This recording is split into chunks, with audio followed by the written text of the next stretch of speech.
Chapter 735. The same price, that's just a small amount of money. It doesn't matter. Xiao Li, if you want to go for the lottery, then go for it. CEO Wu said casually. Actually, he wanted to win the lottery, but if he acted like he cared too much about it, wouldn't it make him look greedy? That wouldn't do. His previous image would be in vain. Of course, I like it. My luck is good. Let's see how lucky I am. Xiao Li was eager to try. Sir, you bought the house at a high price. Why don't I help you ask the manager to give you 2 chances to draw the lottery? The sales lady asked. It's nothing. What do you think, Xiao Li? CEO Wu's heart started to move. He spent 250,000 yuan for nothing. It was a huge loss. If he got the special or first prize during the lottery, wouldn't he earn it all back? However, he didn't want to show it directly. He asked Xiao Li, that's not good, right? We'll draw twice. Xiao Li opened her mouth and saw CEO Wu's face darken. She was shocked and didn't dare to continue. CEO Wu was furious. Are you fucking stupid? You don't want it even if I give it to you for free? You have money now, right? It's nothing. I'll apply for it for you now. The sales lady didn't notice CEO Wu's expression and said with a smile. This time, CEO Wu was very pleased with the real estate sales lady. She had finally done a good deed.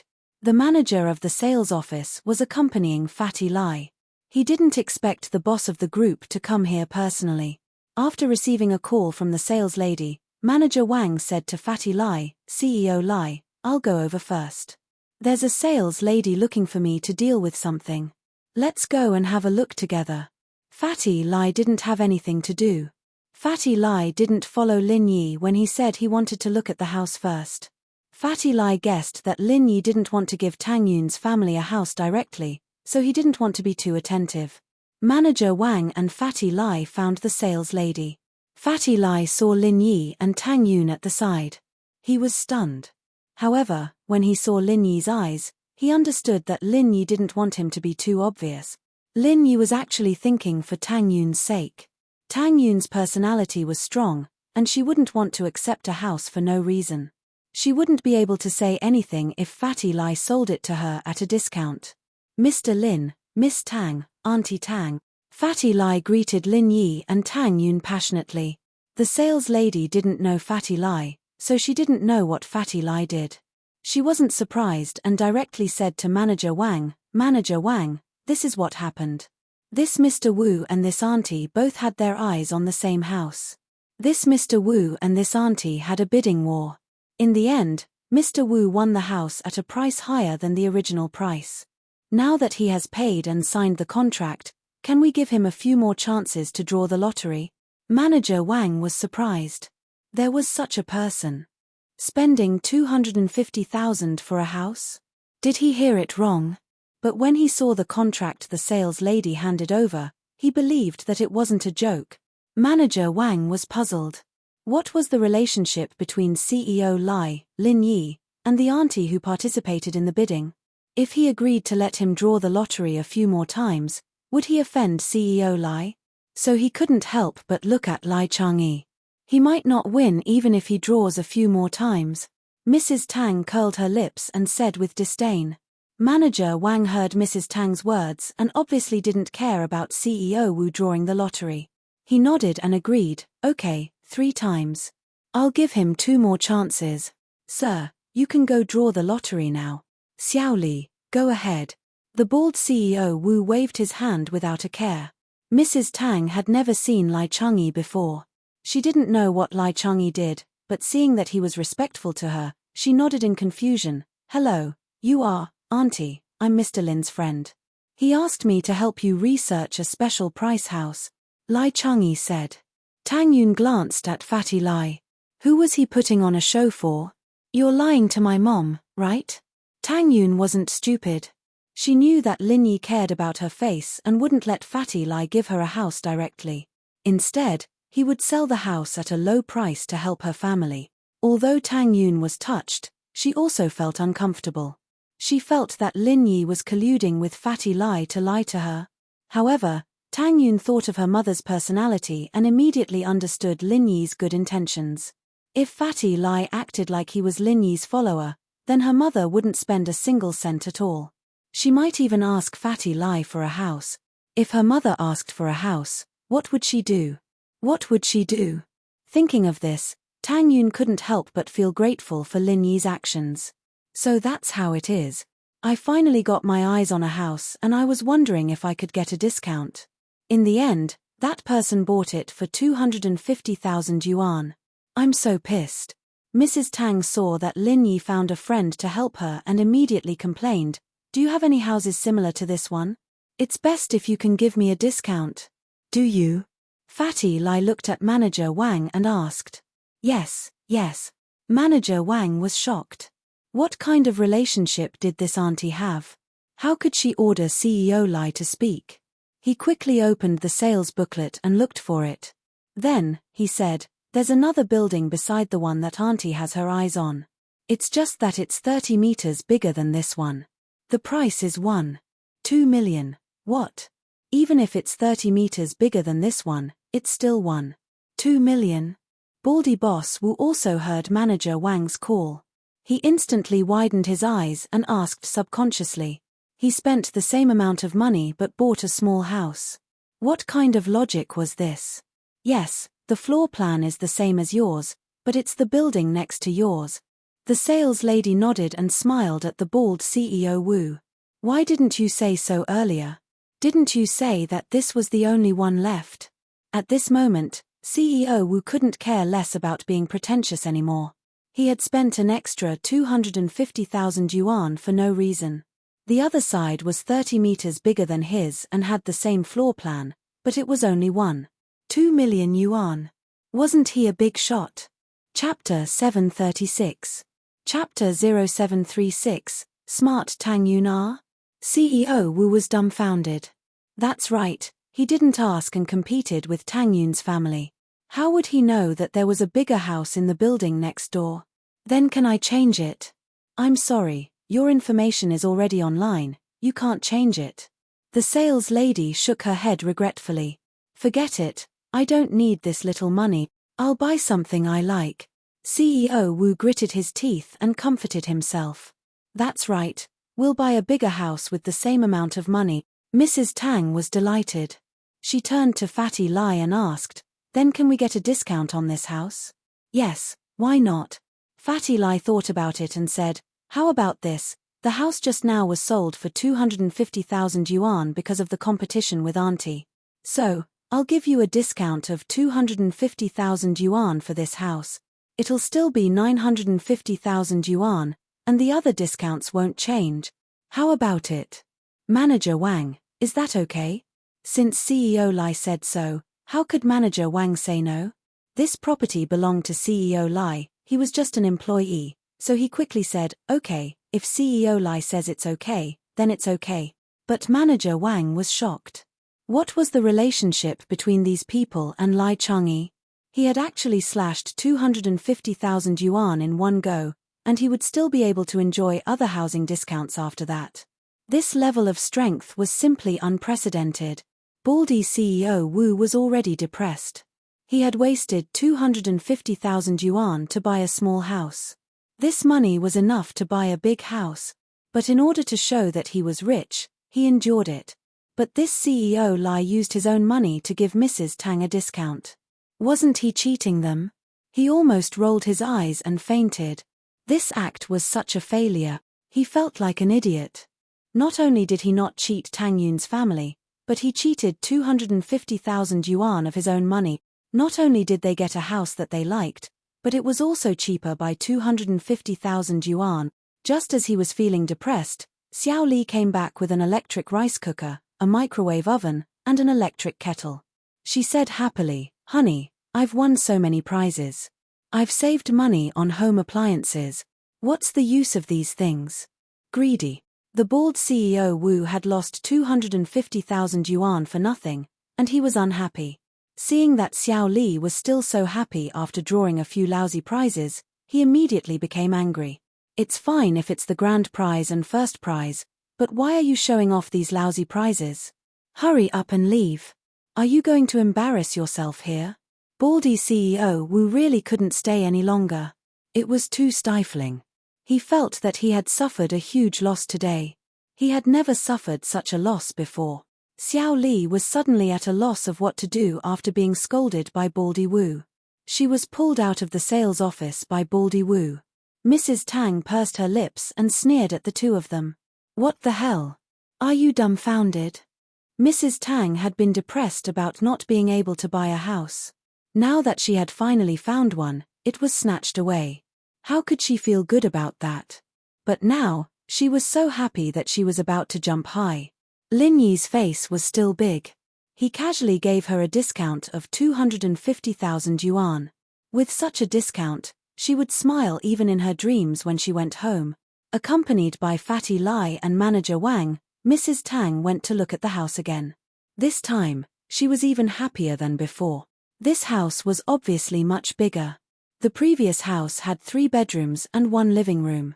This one had 4 bedrooms and 1 living room. The layout was similar, but there was an extra storage room. The price was the same as the previous one. It was so worth it.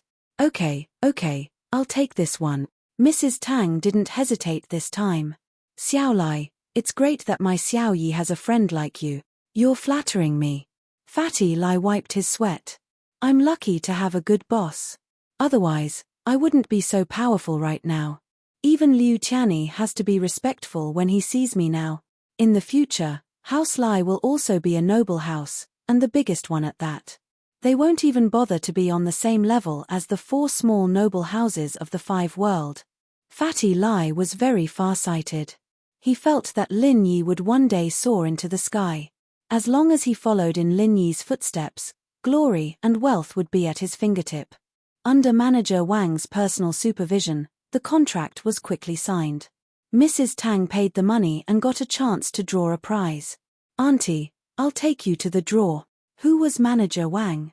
He was a shrewd person in society. If he wasn't, he wouldn't have been able to become the manager of the sales office. He could tell that Mr. Lai wasn't Mr. Lin's friend. It was obvious that he was trying to curry favor with Mr. Lin.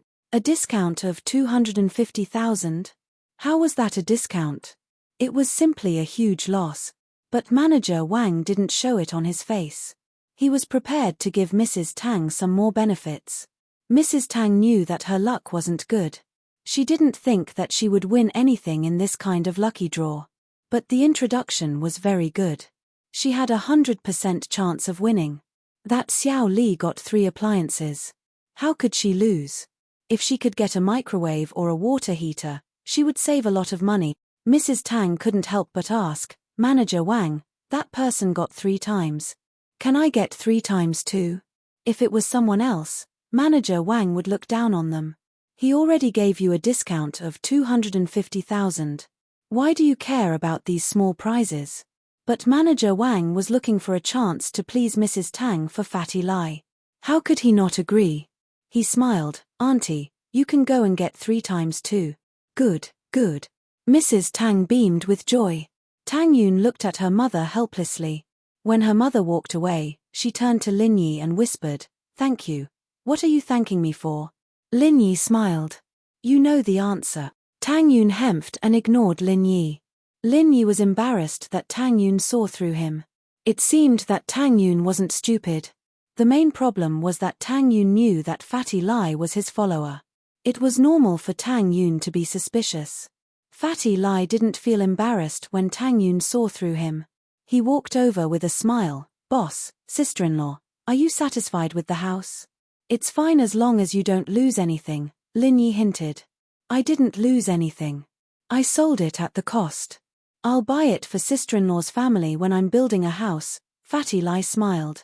Chapter 737. Hit the jackpot. She knew that she owed Lin Yi too much, and she didn't know how to repay him. That was why she had such thoughts. After all, she was Lin Yi's girlfriend, not his wife. Okay, thank you. Tang Yun thanked Fatty Lai. What are you thanking me for? It's nothing. Besides, if it weren't for you guys, I wouldn't have earned that extra 250,000 yuan. Fatty Lai smiled and shook his head. Auntie's luck is pretty good. Maybe you'll get a big prize. As they were talking, Mrs. Tang came to the lottery table and drew a card. She looked at it and saw that it was an electric water heater. Mrs. Tang was overjoyed. An electric water heater cost 1 to 2,000 yuan, and she got it for free. Not bad. Congratulations, Mrs. Wang, for winning an electric water heater. The MC threw the card back into the lucky draw box, then handed Mrs. Tang a ticket and congratulated her loudly. The lottery cards were used repeatedly, not limited. In other words, everyone had a chance to win the first prize or first prize. However, there was more than one electric water heater card, and there was only one special and first prize card. But even so, it also aroused the enthusiasm of those buyers. Everyone had a chance, and it was not like there would be no chance after being selected. So many customers who had bought a house were there, waiting for the arrival of the god of luck. Mrs. Tang pulled out another card. On it was an induction cooker. Although it wasn't worth much, only about 1 or 200 yuan, Mrs. Tang wasn't discouraged. Instead, she was happy. Who would complain about having too much free stuff? Mrs. Tang continued to draw, and no one suspected anything. After all, there were people who bought multiple houses, garages, and parking lots. They all had a chance to draw. The MC congratulated Mrs. Tang and gave her another voucher. Mother Tang was a little nervous when it came to her last lucky draw. She didn't dare to take it out. Deep down, she wanted to win the grand prize or first prize. Even though the chances were slim, who wouldn't want to win the grand prize? Plus, if she won the special prize, she'd be able to save on the renovation and extra money. It was a lot of money, at least 100,000 yuan. However, there were still people waiting to draw the lottery. He couldn't possibly not draw it, right? Mrs. Tang gritted her teeth and pulled out a voucher. She didn't dare to look at it. She glanced at it from the corner of her eyes. It was an electric kettle. Mrs. Tang was greatly disappointed, and her expression changed. What a close shave, what a close shave. However, before Mrs. Tang could hand over the ticket to the MC, Manager Wang snatched it from her. He looked at it and exclaimed, "Oh my God, the special prize." The first grand prize of the day had been decided. Congratulations, Ms. Wang. After that, Manager Wang threw the lottery ticket back into the lottery box. Then, he shook the box deliberately as if he was afraid that someone would find it. Mrs. Tang's mind went blank. Grand prize. How was that possible? He clearly saw the words electric kettle written on it. It had nothing to do with the grand prize. How did it become the grand prize? I didn't see it clearly. Did Manager Wang also not see it clearly? He didn't even wait for me to confirm it and threw the ticket back into the lottery box. What was going on? Mrs. Tang stood on the stage with a frozen expression. It was as if she had won the grand prize. The customers didn't suspect anything. They all thought that Mrs. Tang's luck was too good. Did she win the grand prize just like that? The MC was also slightly stunned, but since it was announced by Manager Wang himself, he naturally wouldn't say much. He also congratulated him happily. Congratulations, you have given us a good omen. You won the first special prize. The first and second prizes were announced, but the grand prize hasn't been announced yet. I didn't expect that the winner would be you. Mrs. Tang didn't know what to do. However, she didn't want to say it out loud. She saved a lot of money just like that. Although Mrs. Tang was confused, she nodded cooperatively. I didn't expect that I would win the grand prize. I'm so lucky. Haha, Mrs. Wang, this is your ticket. Keep it well. You can go and handle the renovation procedures later. Let our company know what you think and we can start the construction, the MC said with a smile. Okay. Mrs. Tang happily took the ticket. On the other hand, Manager Wang accompanied Mrs. Tang to receive the award. No one suspected anything. After all, the previous winners of the first and second prizes had also been personally attended by Manager Wang. Of course, the first and second prizes were real, but the grand prize was fake. However, there was no limit to the number of grand prizes. No one would suspect that the sales office would fake it. So what if it was fake? They still had a chance to win the grand prize. Tang Yun, who was below the stage, was also shocked. Her mother won the grand prize. Was it real? Tang Yun looked at her mother's expression and began to doubt it. Other people might not understand her mother, but she knew her mother. Was this her mother's expression after winning the prize? It was an expression of disappointment that she didn't win. Of course, some people would be happy when they won the prize, but Tang Yun knew that her mother wouldn't be like that. She remembered her mother's happy expression when she won the 3 million yesterday. Tang Yun was sure that her mother didn't win the prize. Then the grand prize. Tang Yun couldn't help but look at Fatty Lai. Fatty Lai seemed to know nothing and was talking to Lin Yi about the medical company. Tang Yun sighed. It was hard on Lin Yi. He thought of so many ways to help her family, just so that she wouldn't be in a difficult position. She was useless. If she was like Meng Yarrow and the others, Lin Yi wouldn't need to do so much. From the looks of it, Lin Yi and Miss were quite compatible. Her appearance might have been a mistake, but the mistake had already happened. Tang Yun felt that she couldn't get out of it. She didn't want to leave Lin Yi, but what should she do? As Tang Yun was thinking, her mother came back. This time, she was very happy. Yin, your mother won the prize too. I won the grand prize. Fatty Lai nodded approvingly at Manager Wang. It seemed like Manager Wang had a good eye. Manager Wang saw the praise in Fatty Lai's eyes and smiled. It seemed like he didn't do anything wrong. Chapter 738. A slip of the tongue. Manager Wang heard that Mrs. Tang's request was simple and easy to fulfill. He'd just have to ask the design company to design the best modern style. Auntie, how is it? Are you satisfied with the house? Fatty Lai asked when he saw Mrs. Tang. Satisfied, satisfied. Lai, you're a good friend of Lin Yi's, Mrs. Tang praised. Haha, Auntie, I'm flattered. Fatty Lai laughed. It's almost lunchtime, I'll treat everyone to lunch. Manager Wang was even more shocked. Boss Lai had lowered the price by so much and helped so much. It was fine if Lin Yi didn't treat him, but he wanted to do it himself. It seemed like these people weren't simple at all. How can I do that? I should be the one treating you. Mrs. Tang was stingy, but she knew that Fatty Lai had helped her a lot today. I have something to ask you as well. Mrs. Tang quickly said. Sure, let's find a restaurant nearby. Fatty Lai nodded. The four of them walked out of the sales office together. Mother Tang carefully put away the contract. This was close to $1 million. It was the first time in her life that she had spent so much money. Her heart was filled with excitement, but at the same time, she felt a little unreal. Everything felt surreal. You want to ride in my car? Fatty Lai drove an Audi Q7 today. No need, I drove here too. Lin Yi pointed at his broken van. Mrs. Tang actually wanted to ride in Fatty Lai's luxurious car, but she gave up after hearing what Lin Yi said. She was still a little envious though. Fatty Lai didn't mind and got into Lin Yi's broken van, sitting in the back with Mrs. Tang, leaving the front passenger seat for Tang Yun. Lin Yi drove away and asked, "Where are we going to eat?" "Here." Fatty Lai found a restaurant that looked decent. It wasn't practical to go too far at this time. Lin Yi glanced at the entrance of the restaurant and saw that the BMW that he had stepped on before was also parked there. However, Lin Yi didn't care. It couldn't be that Lin Yi wouldn't come to eat just because he was there, right?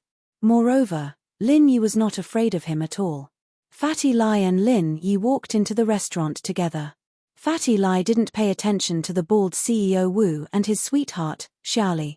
After all, they were just two small fry. Fatty Lai didn't pay attention to them at all. Mrs. Tang, on the other hand, was too engrossed in her happiness to notice the situation. Tang Yin, on the other hand, noticed Baldy Wu and his sweetheart sitting on the left side of the dining hall. Lin Yi, that boss Wu was also eating here? It's not a good idea for us to come here, is it?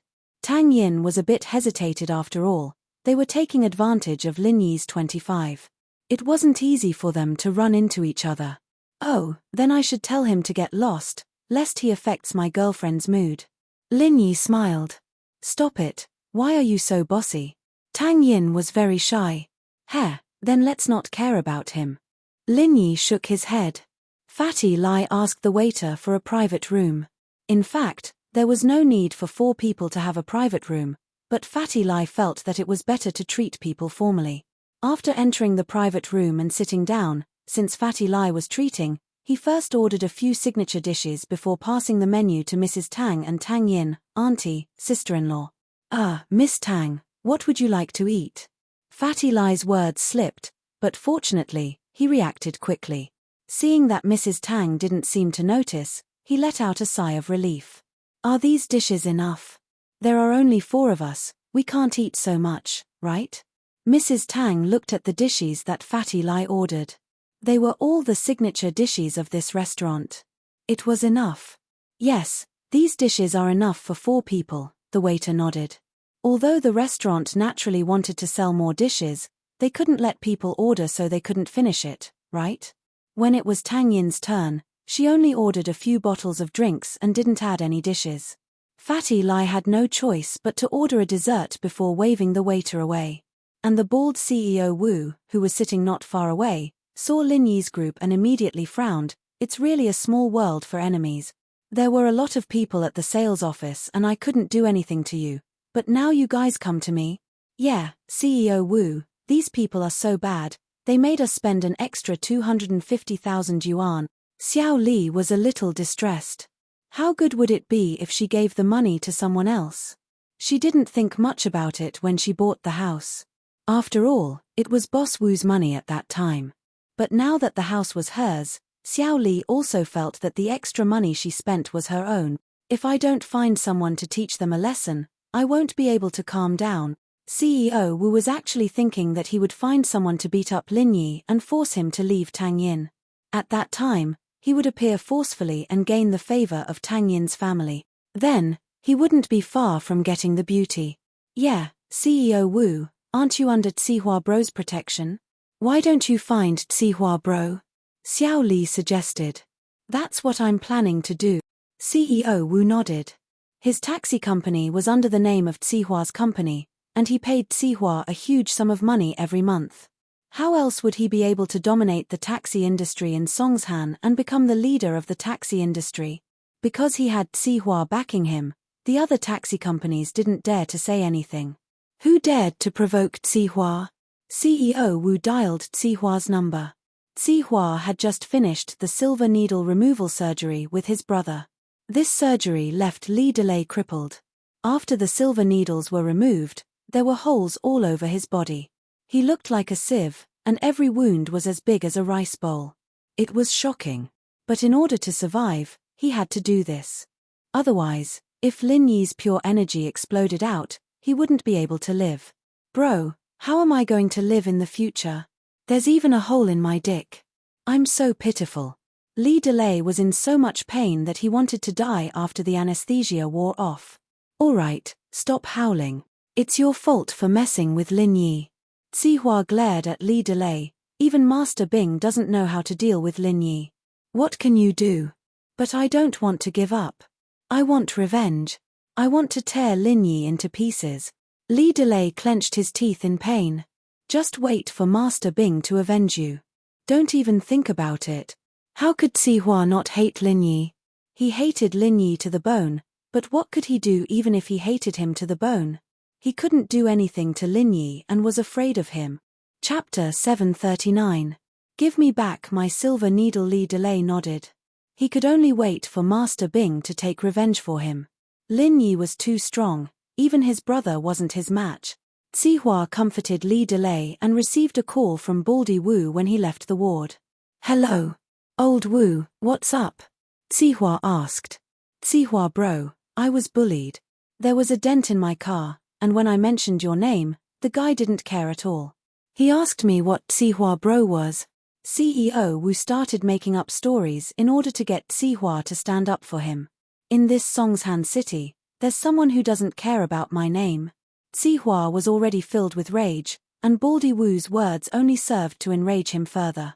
Who are they? I don't know. I brought Xiaoli to buy a house today and met them at the sales office. They seem to have some relationship with the manager there, so I gave them a discount. CEO Wu said. Buy a house. Alright, I'll bring my men over now. Tsihua nodded. Who else could they be if they went to buy a house himself? Now that he was pissed, it was good to find someone to vent his anger on. CEO Wu was overjoyed. He felt that the money he gave to Zihua all these years wasn't in vain. Zihua really helped him when he was in trouble. Zihua actually valued Baldy Wu quite a lot. Although Baldy Wu always used Zihua's name to do things outside, Baldy Wu really did bring back a lot of money every year. 5 million a year as tribute was considered a huge amount for Zihua's businesses. As a result, Zihua couldn't just leave Baldy Wu in the lurch. He brought his men over personally to show that he was taking care of Baldy Wu, so that he would be able to give him more money when the tribute came at the end of the year. It was troubled times now, and Zihua was extremely poor. Building Chibing's skyscraper was already enough for him, and now he had to build another one. He used up all his savings, so of course he wanted to get more money. It wasn't long before Zihua brought his men over. CEO Wu was overjoyed. "Zihua bro, here. Zihua nodded as he walked over with his men. "I say, old Wu, you're someone with a lot of reputation. Why are you eating in the main hall? It's just 2 people. It's just a casual meal. There's no need to put on a show." Baldy CEO Wu said quickly. "Alright, where are the people you mentioned? Take me there. I still have other things to deal with." Zihua felt that it would be beneath his status to deal with this kind of thing personally, but he didn't have anyone else he could use. Zhong Long and Li Yarrow were both killed by Lin Yi, and Zhong Fabai was in the hospital right now. He really didn't have anyone else he could use, so he had no choice but to deal with it himself. But this made CEO Wu very touched. "Zihua bro, it's in that room over there. I'm honored that you came in person. Don't worry, I'll increase the management fee by 10% this year." Well said. Zihua thought to himself. "It seems like you're quite smart. It's not a waste for me to come in person." Zihua brought Su Jiaonong and a few of his underlings to the front of the room. The waiters of the restaurant also saw this scene, but at this moment, they didn't dare to come forward. After all, Zihua's group didn't look like they came with good intentions, especially those underlings. They were all burly men with tattoos all over their bodies. "Kick the door," Zihua said faintly. "Okay." CEO Wu was emboldened this time. With Zihua by his side, what was there for him to be afraid of? So, with a bang, he kicked the door of the room. This kick, he used all his strength. But who knew that the door of this restaurant wasn't sturdy at all, and it didn't even take a kick. It wasn't even locked. The kick was too strong, and he fell directly into the room. With a plop sound, he laid on the ground, prostrating himself. Zihua was so angry that his teeth itched. He really couldn't be helped. They were here to cause trouble, and you actually kowtowed the moment you entered the room. What are you doing? Zihua had no choice but to lift his leg and enter the room. He couldn't show any weakness. CEO Wu's sudden appearance made Lin Yi and the others stunned. Was there something wrong with this person? As for Zihua, when he entered the room, he wanted to act cool and shout, but when he saw Lin Yi in the room, he suddenly froze. CEO Wu naturally didn't see Zihua's expression clearly. He was still like a dog eating mud. With great difficulty, he climbed up from the ground and pointed at Lin Yi and shouted, "Zihua bro, it's this kid. He's the one who kicked my car.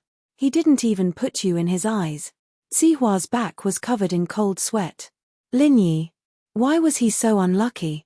He was helping his underlings, and he still had to meet Lin Yi. He didn't put me in his eyes, did he? Not only did he not put me in his eyes, he also didn't put Master Bing in his eyes. But, what could he do to him?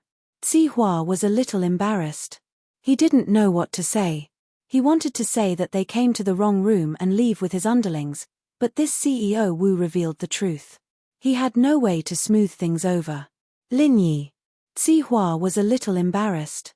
"Zihua bro, are you here to give me the silver needles?" Lin Yi looked at Zihua and said faintly, "Your brother's silver needles have been removed, right? Give them back to me quickly, they're quite expensive." Zihua's expression instantly became very interesting. The silver needles still had to be returned. Wasn't this too much? How much was a box of silver needles worth? But he really didn't dare to explode. Lin Yi's strength was there for all to see, And Lin Yi was a violent maniac who wasn't afraid of anything. He even dared to hit Master Bing, let alone Zihua.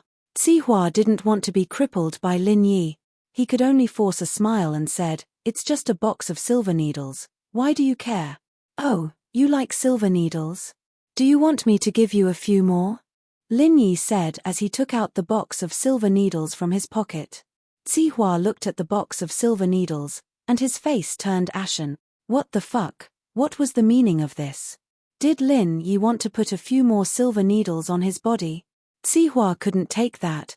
He said hurriedly, "I don't like it, I don't like it. I'll go get the needles now and send them to you immediately." Zihua didn't dare to say anything else, and he turned around and left the room.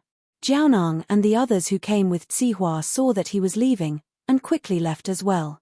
Chapter 740. Sent back. CEO Wu was someone who had seen the world.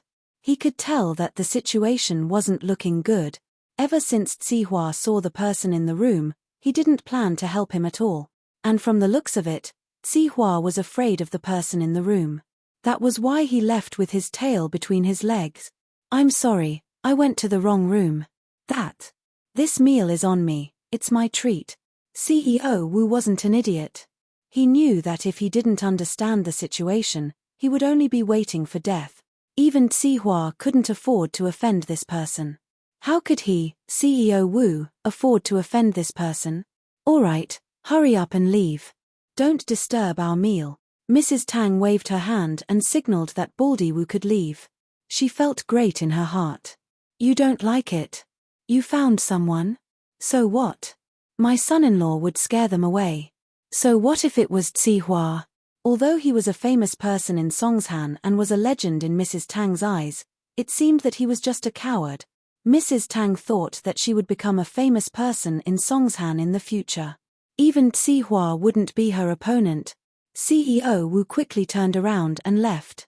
After leaving the room, he returned to his seat with a face full of dirt. "CEO Wu, what happened just now? Why did Zihua bro leave so quickly?" Xiao Li didn't follow him and didn't understand the situation. "Don't mention it. We're unlucky this time. We met a big shot. Even Zihua bro doesn't dare to offend him. Just admit it." CEO Wu knew that he couldn't handle it anymore. He didn't force himself. "Waiter." The waiter quickly came over. They also saw the big commotion caused by the bald President Wu previously. However, since the parties involved didn't say anything, they wouldn't meddle too much. "Sir, how may I help you?" the waiter quickly asked. "The bill for that room is on me." CEO Wu pointed at Lin Yi's room and said to the waiter. The waiter was startled. It was obvious that CEO Wu went to that room to cause trouble. Why was he paying the bill now? However, the specifics had nothing to do with him, so after being stunned for a moment, he quickly nodded and said, "Yes, sir." After the waiter left, CEO Wu heaved a sigh of relief. "Fuck, if I knew that the person in that private room was so awesome, I wouldn't have provoked him. Isn't this just looking for trouble? Ah! What right did they have to provoke someone that even Zihua couldn't afford to offend?" But at this moment, he was a little afraid. "Boss Wu, will they take revenge on us?" "I don't think so. We're just small fries. If he's looking for someone, he'd be looking for Zihua. He doesn't even know who we are." Baldy Wu was rather optimistic. "I think we should hurry up and leave. Don't stay here. What if they come out later and see us still here? What if they come to trouble us?" Xiao Li was still a little worried. "Who's going to pay for them if we leave?" Baldy CEO Wu said, "I was very sincere just now. They didn't make things difficult for me. Clearly, they don't care about me at all. So don't be afraid. Let's continue eating." Xiao Li couldn't eat anymore. She took a few sips of her drink and sat at her seat, waiting for Lin Yi and the others to finish eating. CEO Wu did the same, sitting on pins and needles, waiting for Lin Yi and the others to finish eating. Zihua got in the car and went straight to the hospital. Naturally, Su Jiaonong knew who Lin Yi was. He also knew that it was because of him that Zihua and Master Bing were so angry. "Zihua bro, are we really going to get the needles for him? Wouldn't that make us look weak?" Su Jiaonong didn't think that Zihua would really go for the needles. "What if we don't? Before we think of a way to deal with this kid, we can only use a gentle and pacifying strategy. Don't provoke him. Sihua sighed. He felt very wronged. Ever since he relied on House Jiao and made his fortune in Songshan, he had never felt so wronged before. But he didn't have a choice now. The masters around him were either killed or injured by Lin Yi. His Yarowang wasn't good enough, and his poison was neutralized. How was he supposed to fight Lin Yi? Su Jiaoneng thought about it and agreed. What could he do if he wasn't weak? If he couldn't win, he could only be bullied. Sihua asked Su Jiaoneng to get the needles from the hospital and returned to the restaurant. CEO Wu was waiting for Lin Yi to finish his dinner so he could pay the bill. But before Lin Yi finished his dinner, Sihua came again. CEO Wu was overjoyed when he saw Sihua. Sihua wouldn't be here for revenge, would he? But upon closer inspection, it didn't seem to be the case at all. This time, only Sihua and Su Jiaoneng entered the restaurant. The lackeys from before were all gone. CEO Wu quickly stood up to greet Sihua, but Sihua waved at him impatiently. Sihua came to Lin Yi's room and knocked on the door carefully. After getting permission, he entered. Lin Yi, I've brought the needles. Sihua gritted his teeth as he placed the needles on the table. Oh, thank you. You can leave now. Lin Yi nodded. Oh right, thank you for the 3 million yesterday. My girlfriend's family bought a big house. You're welcome. Sihua felt his face burning. He was considered a big shot, but he was treated like a clown. Sihua didn't even know how he walked out of the restaurant. It was too embarrassing. It was too embarrassing. If he knew this would happen, he wouldn't have come. Not only did he not do anything to Lin Yi, but he was also humiliated by Lin Yi. If he didn't take revenge, he wouldn't be able to eat or sleep in peace. Sihua decided to go back and discuss with Master Bing how to take revenge on Lin Yi. After returning to the floating cloud bar, Sihua didn't hide anything. He told Master Bing everything that happened today. It wasn't a matter of shame anymore. He had lost all his face in this period of time. This Lin Yi is really arrogant. Chibing frowned after hearing Sihua's words. I came to Songshan to start a business. With Lin Yi around, everything is going to be difficult. Until now, I haven't earned a single cent, but I've lost quite a lot. Oh right, how's the Chibing skyscraper? Is it completed? It's completed. It's in the finishing stage. I found the most professional construction team in the country. This speed is the fastest. Sihua said. Chapter 741. Were you kissing? Isn't it because of Lin Yi's matter that we've stopped? Why don't we continue tomorrow?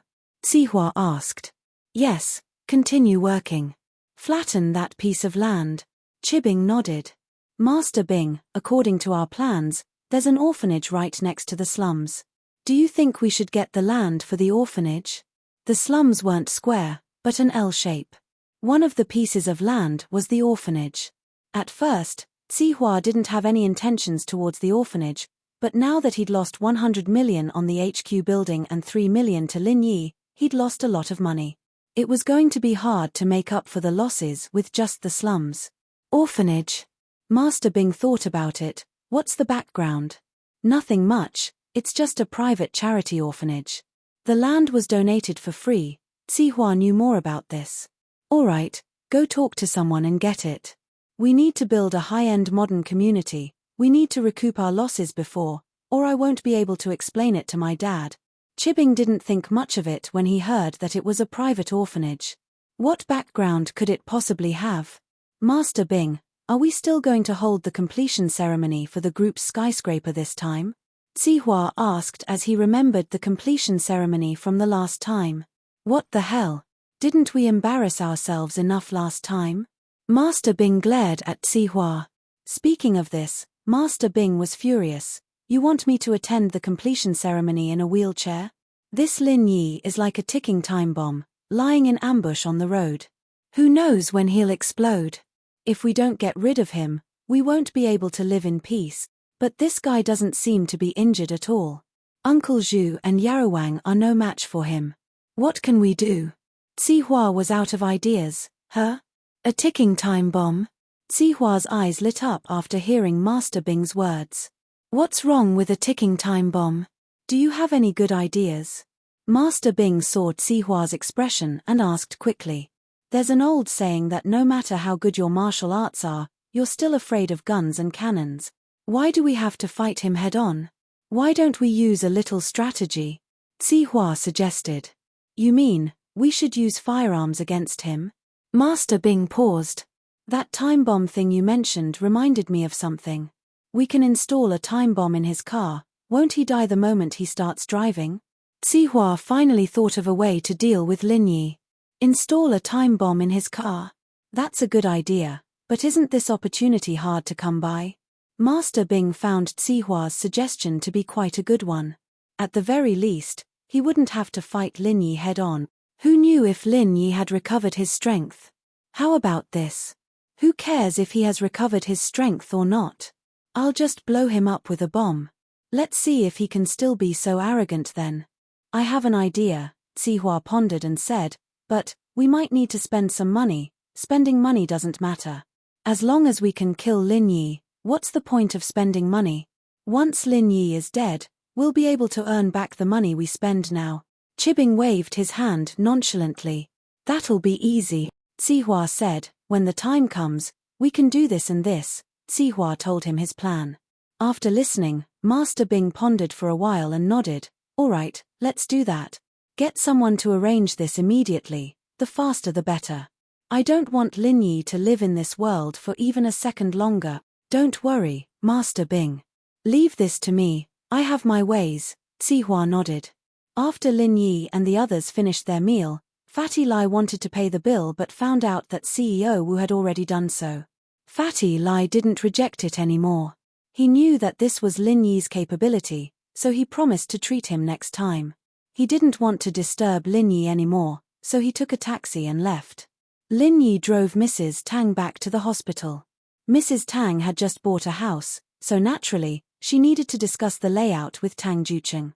Lin Yi and Tang Yun, on the other hand, went back to school. Thank you for today, Tang Yun said to Lin Yi when she got off the car. There's no need to thank me, Lin Yi smiled. You still owe me a kiss, right? When will you honor it? Tang Yun blushed immediately.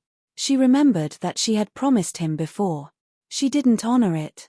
She wanted to reject it, but she suddenly remembered that Yu Shu said that she and Meng Yaro had kissed Lin Yi before. Tang Yun was a little angry. She was Lin Yi's girlfriend. She hadn't even kissed him yet, but someone else got it first. So, Tang Yun looked around nervously. There seemed to be no one around. She quickly kissed Lin Yi's cheek and said in a panic, "Okay, I'm giving it back to you. This doesn't count as a kiss, right?" Lin Yi found it funny. Why not? If I say it counts, then it counts. It wasn't easy for Tang Yun to do this. Okay, then it counts. Lin Yi touched the cheek that Tang Yun kissed. It felt good. But, why did it feel similar to when Shu kissed him? Of course, Lin Yi didn't dare to say this out loud. If he did, Tang Yun would kick him to death.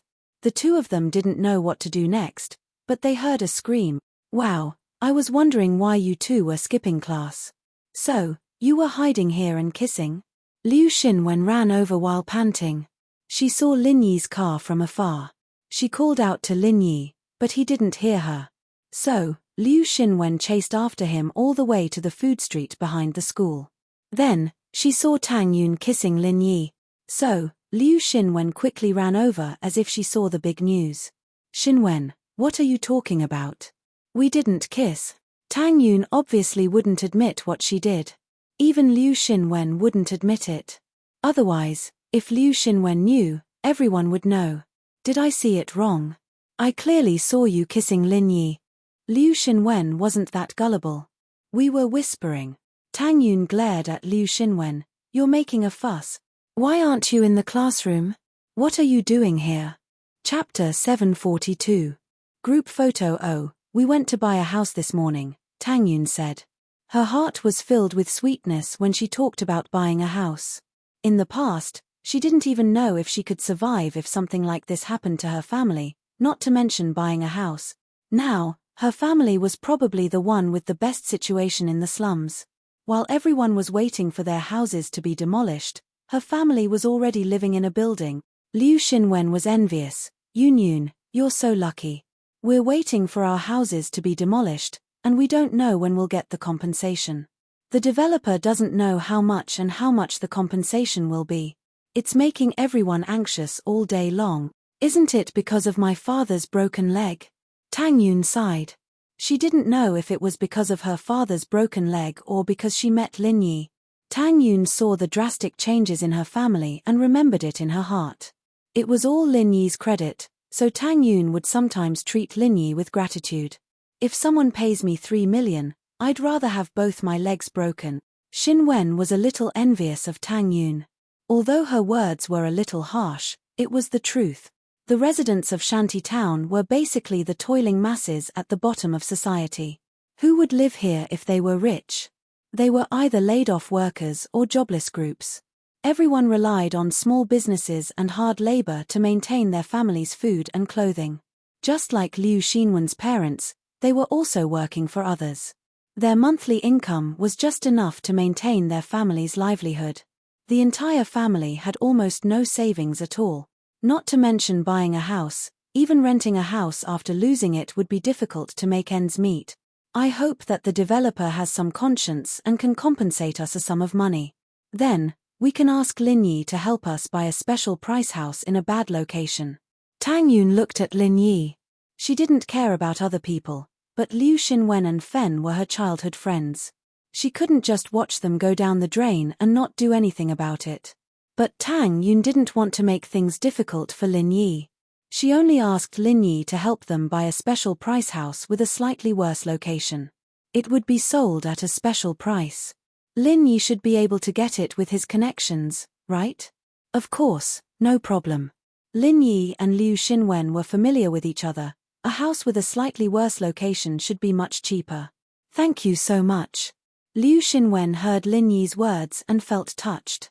She felt that Lin Yi was a righteous person. Tang Yun's heart was not in vain. If it was Kang Ming, he wouldn't have done this. As for the layout and location, Liu Xinwen didn't really care. No matter how bad it was still a building. It was better than the slums, right? The three returned to school together.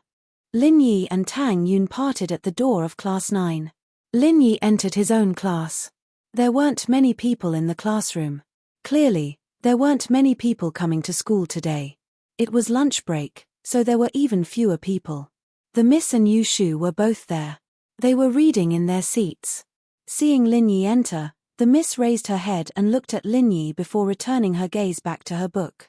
Yu Shu wanted to call Lin Yi, but she was afraid that Meng Yaro wouldn't want it. She opened her mouth, but closed it again and continued reading. Lin Yi shook his head and went back to his seat. Kang Xiaobo wasn't here. The kid probably went to accompany Fen today. Lin Yi sat in his seat and had nothing to do. Yao, Shield Bro is back. Should we ask him to take a photo with us? Yu Shu took out the digital camera from her bag. The 12th year of high school was about to end. Since there weren't any classes today, Meng Yaro and Yu Shu brought their camera and took some photos in the school. They wanted to record the last part of their high school life. Why? Meng Yaro was a little tempted, but she asked back. Shield Bro is leaving after graduation. Yu Shu's voice was a little disappointed. Yao, you're right. Shield Bro can't stay with us forever. We'll part ways one day. Yu Shu's words made Meng Yao's heart tighten. Lin Yi was leaving? Yeah, he had to leave eventually. What reason did he have to stay after high school was over? In his father's company, the people who were hostile to him were all chased away by Lin Yi. His troublesome pursuers, Zhong Pingliang and Jian Wen, were all hospitalized with their kidneys cut out. Lin Yi's mission was considered a success. Perhaps after graduating from high school, Lin Yi wouldn't stay in the villa anymore when she and Shu went to college. What would he do? Rent a house with Tang Yun? The Miss felt complicated at the thought of this possibility. She was supposed to live with Shu and her, but now he was living with Tang Yun. Should she give up her happiness? But what could she do if she didn't? Lin Yi wasn't anyone to her. What right did he have to stay by her side? Just because of the 30,000 yuan? Meng Yaro found it funny. Lin Yi didn't even care about 3 million, what was 30,000 to him? Then let's keep it as a souvenir. Meng Yaro sighed. Text him. Yushu took out her phone and quickly sent a message to Lin Yi. Lin Yi was bored when his phone vibrated. It was a message from Yushu. Go to the field and take a photo for me and Yaro Yaro. Lin Yi paused. The miss had never exposed their relationship in school before, so what was up with her today? Was it Shu's idea? Lin Yi didn't reply. He stood up and walked out of the classroom. He believed that Yushu would understand what he meant. As expected, not long after Lin Yi walked out, the miss and Yushu followed him out. In the hallway, Yushu called out to Lin Yi. Shield bro. Meng Yaro hesitated. She wanted to say something, but after thinking about it, a lot of people knew about her relationship with Lin Yi. What was there to care about?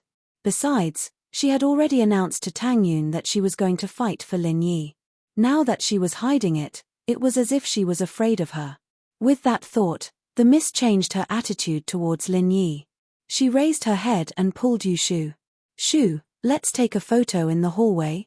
We can get our class sign here. Chapter 743. You'll take pictures for us. Lin Yi took the camera and nodded.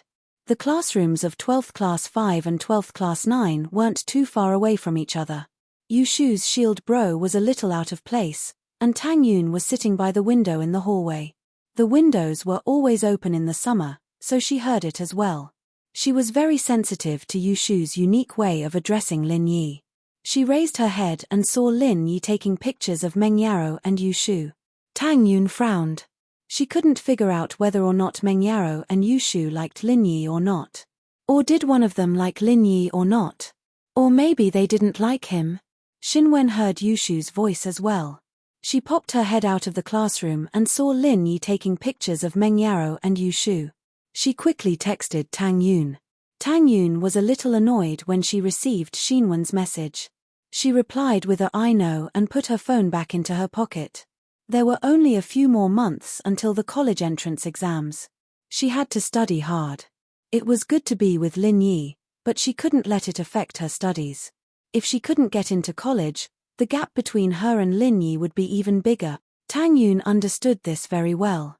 Xinwen saw that Tang Yun didn't move after replying. She waited for a while, but there was still no movement. She couldn't help but leave the classroom to look for Tang Yun. Meng Yaro and Yushu saw Xinwen as well, but Lin Yi couldn't see her because his back was facing them. Yaro Yaro sis, someone's snitching, Yushu said. Don't say that, it's not snitching, Meng Yaro said, but she was a little nervous. Would Tang Yun come over? But so what if she did? She didn't do anything shameful. Meng Yaro calmed down at the thought. Xinwen came to Tang Yun's window. Tang Yun didn't expect Xinwen to come looking for her personally. She was a little annoyed. What did it have to do with them? Wouldn't it be more awkward if she got involved? As if they were spying on Lin Yi. Yun, you're not going to pretend that you didn't see me, are you? Xinwen asked as she leaned on the windowsill. What are you doing? I want to study. Tang Yun waved the exercise book in her hand. Shall we go out for a walk? Liu Xinwen asked. What for? Tang Yin asked after some hesitation.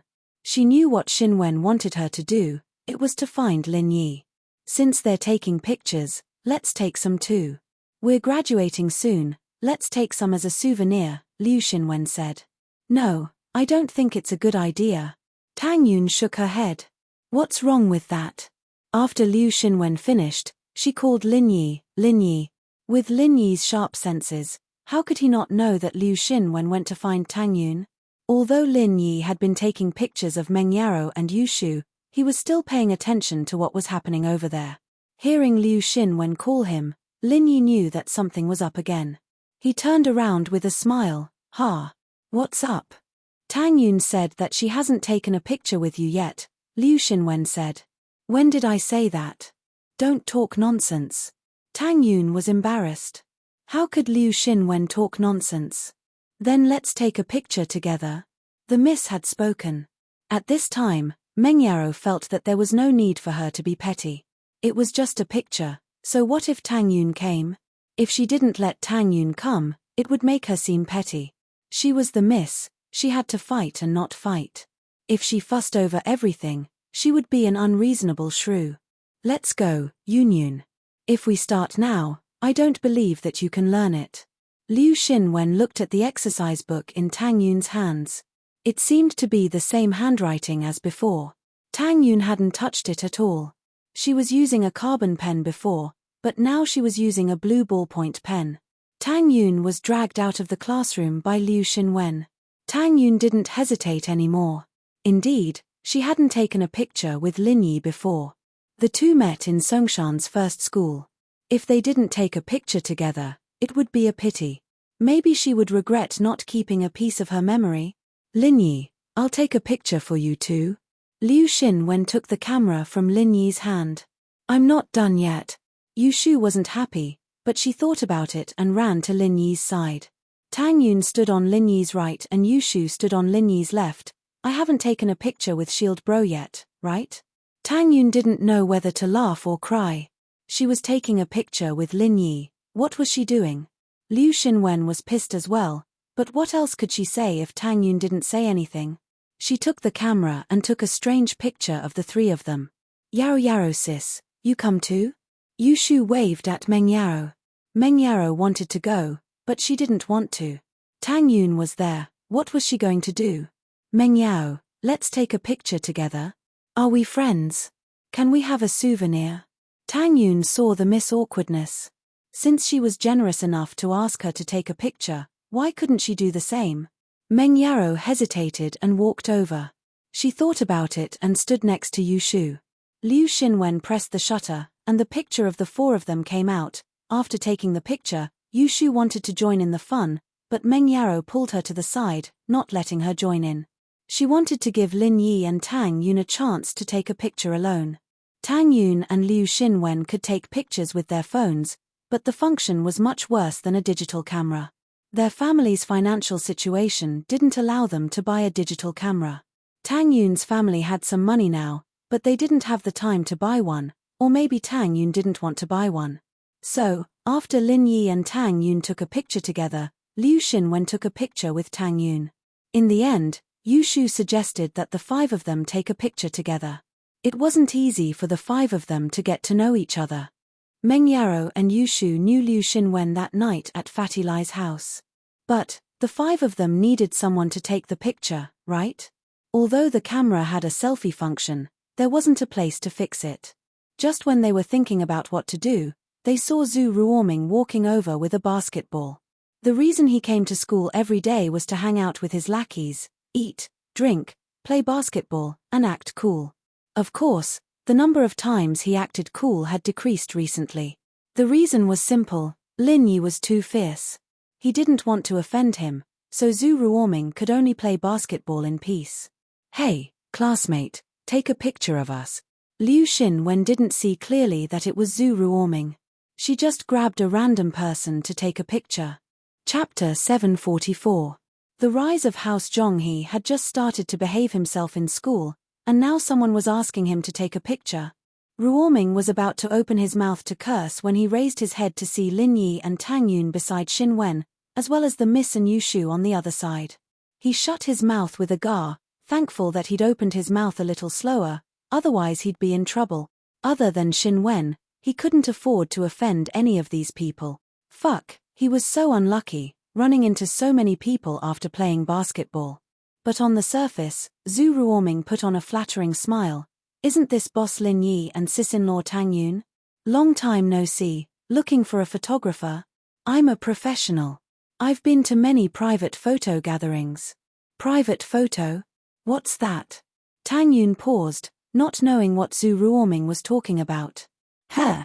Zhu Ruoming realized that he had said something wrong and felt a little awkward. It's a private photo. Oh, Yaro Yaro sis, is it a photo of a female celebrity in a dating show not wearing any clothes? Yu Shu asked, does he want to take nude photos of us? No, that's not what I meant. Zhu Ruoming jumped. Taking nude photos of the women beside Lin Yi? Wasn't he looking to die? What I meant was, I'm very good at taking photos. Oh, go ahead then. Yu Shu didn't say anything else to Zhu Ruoming and stood beside Lin Yi, waving at Meng Yaro. Yaro Yaro sis, you stand on Shield Bros right?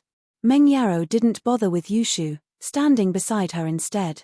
Tang Yun was still standing next to Lin Yi, and Xin Wen was beside her. Zhu Ruoming took a group photo with the 5 of them and ran away with his tail between his legs. Who knew if Yushu would come after him? In the afternoon, most of the students came back. Pengzhan Industries' press conference was over, and all the parents and students knew what had happened. It was a black-hearted businessman who wanted to ruin the school's reputation and poisoned the cafeteria. As a result, the school had nothing to do with this incident. The police had already arrested the suspect, and the parents let their children go back to school. The homeroom teacher, Miss Liu, came back with a mission. She was one of the few people in the school who knew the inside story. Pin Liang was the culprit, but he was also the victim. It was because of losing a kidney that his mind was twisted. He was laughed at by his classmates, and that was why he went to such extremes. To put it bluntly, he lacked love, warmth, and care. As a result, Miss Liu organized a group of students to visit Pin Liang at the hospital. In fact, other than Yushu and Lin Yi who liked to laugh at Pin Liang, the others had more or less received benefits from him. Especially when Pin Liang invited them to the beach a while ago. Who would laugh at him? However, it was normal for them to look at him strangely. After all, everyone was curious. They wanted to know what was the difference between a person without a kidney and a normal person. Therefore, before this visit, Teacher Liu held a short class meeting for the whole class. Everyone, our classmate Zhong Pingliang has found a suitable kidney and just had a kidney transplant. He's now in the hospital. As a group, we should pay him a visit. After all, he's a member of our 3rd grade class 5. Miss Liu said. This activity is voluntary. If you want to go to the hospital, get ready and wait at the school gate. The school's bus is already parked there. If you don't want to go, you can study in the classroom. The bus came from the press conference, so they didn't have to wait. They got on the bus and went to the hospital. They were in their 3rd year of high school, so they didn't have much time to interact with each other. They listened to Miss Liu's words and stood up, ready to visit Pin Liang. Let me emphasize one point. You must not look down on Pin Liang. You must give him enough warmth and love. Let him feel the care of the group. Miss Liu reminded. Who wants to go through this kind of tragedy? Pin Liang is already pitiful enough. We can't let him be sad. Everyone nodded, thinking back to how they'd looked at Pin Liang with that weird gaze earlier. They wondered if that had hurt or confused Pin Liang in any way. Meng Yaro didn't want to visit Pin Liang. It would be better if he died. Why would she care about him? But as the Miss of Pengzhan Industries, the daughter of the school's chairman, she couldn't not go. How would people think of her if she didn't go? Even if she didn't care, she had to think about her father's reputation. She couldn't let people say that Pengzhan's daughter was cold and heartless. She didn't even visit her classmate in the hospital. So, although Meng Yaro was unwilling, she still stood up with Shu and left the classroom. Lin Yi didn't care. It was Meng Yao's decision. If the miss went, he would go. If she didn't, why should he go?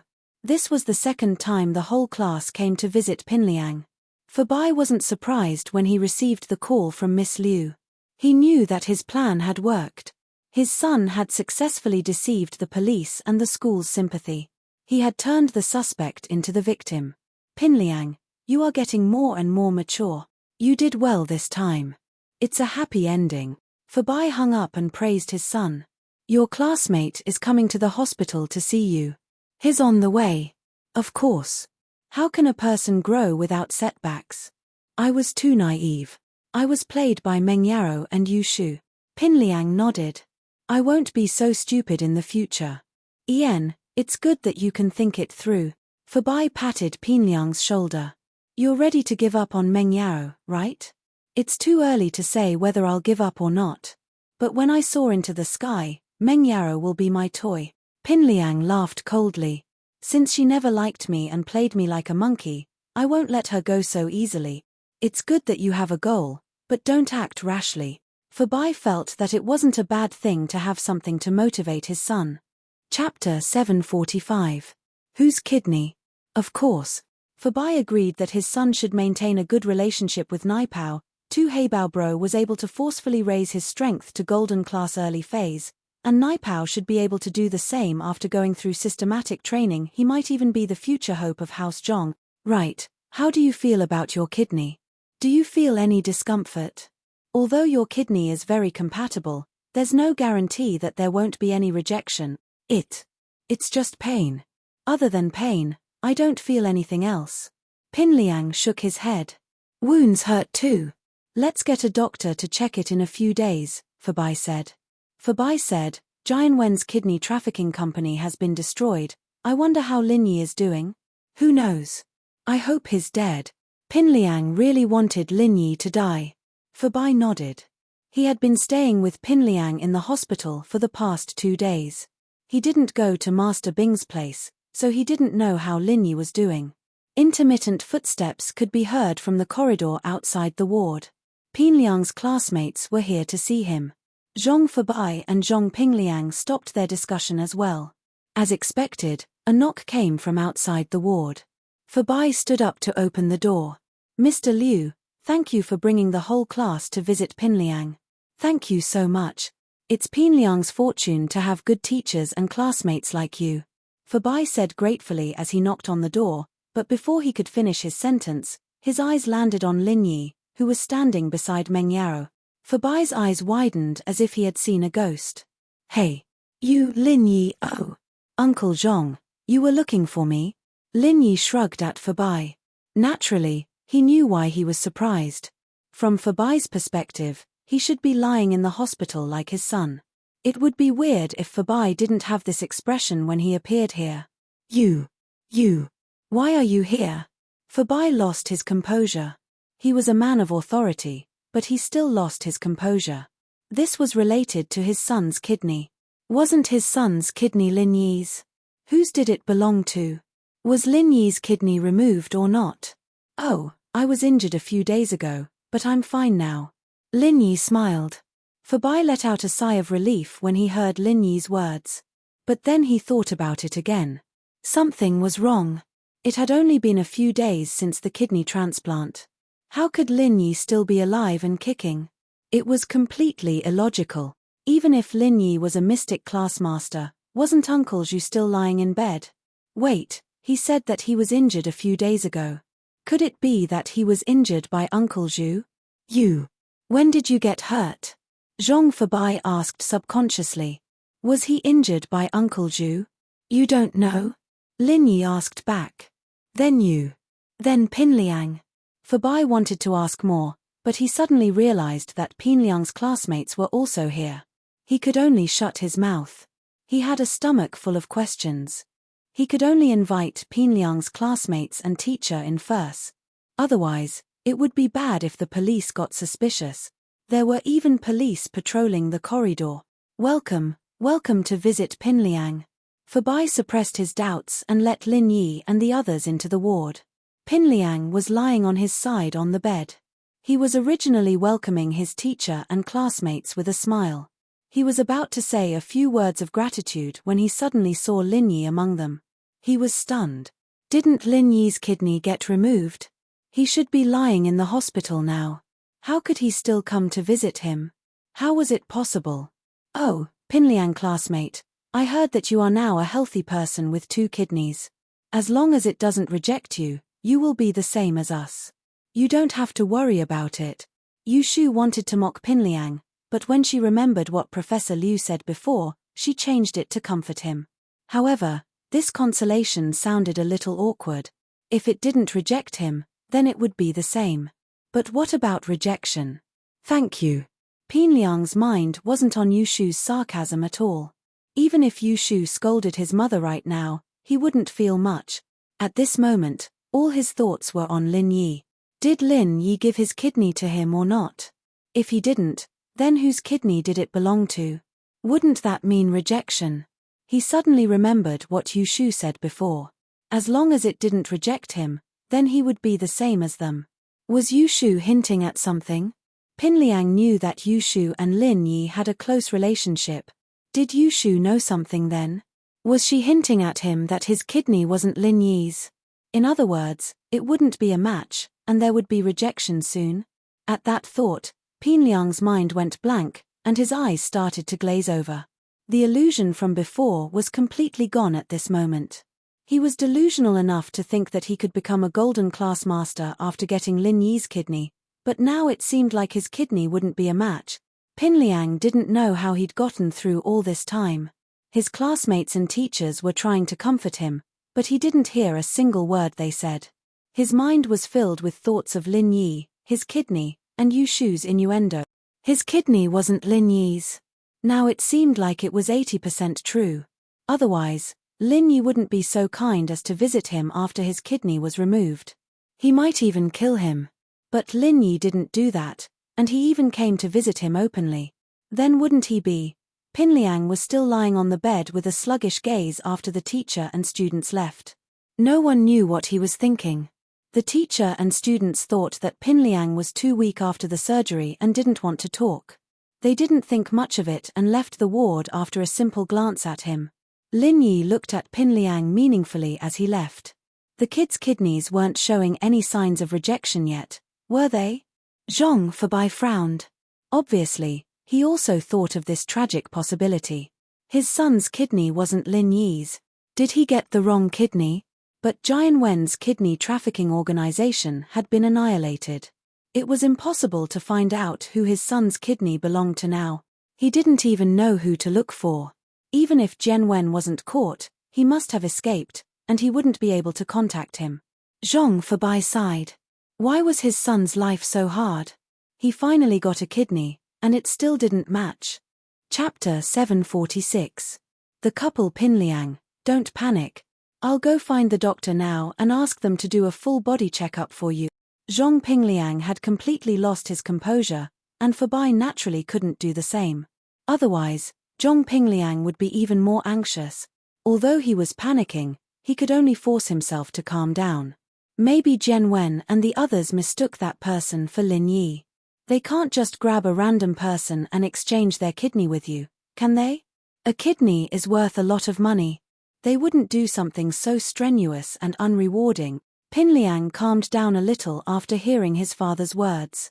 Indeed, Jian Wen wouldn't do something so strenuous and unrewarding. It was better to exchange a compatible kidney than to exchange it for a random kidney. Kidneys could be sold for a lot of money. Exchanging a kidney was worth money too. Why would he do that?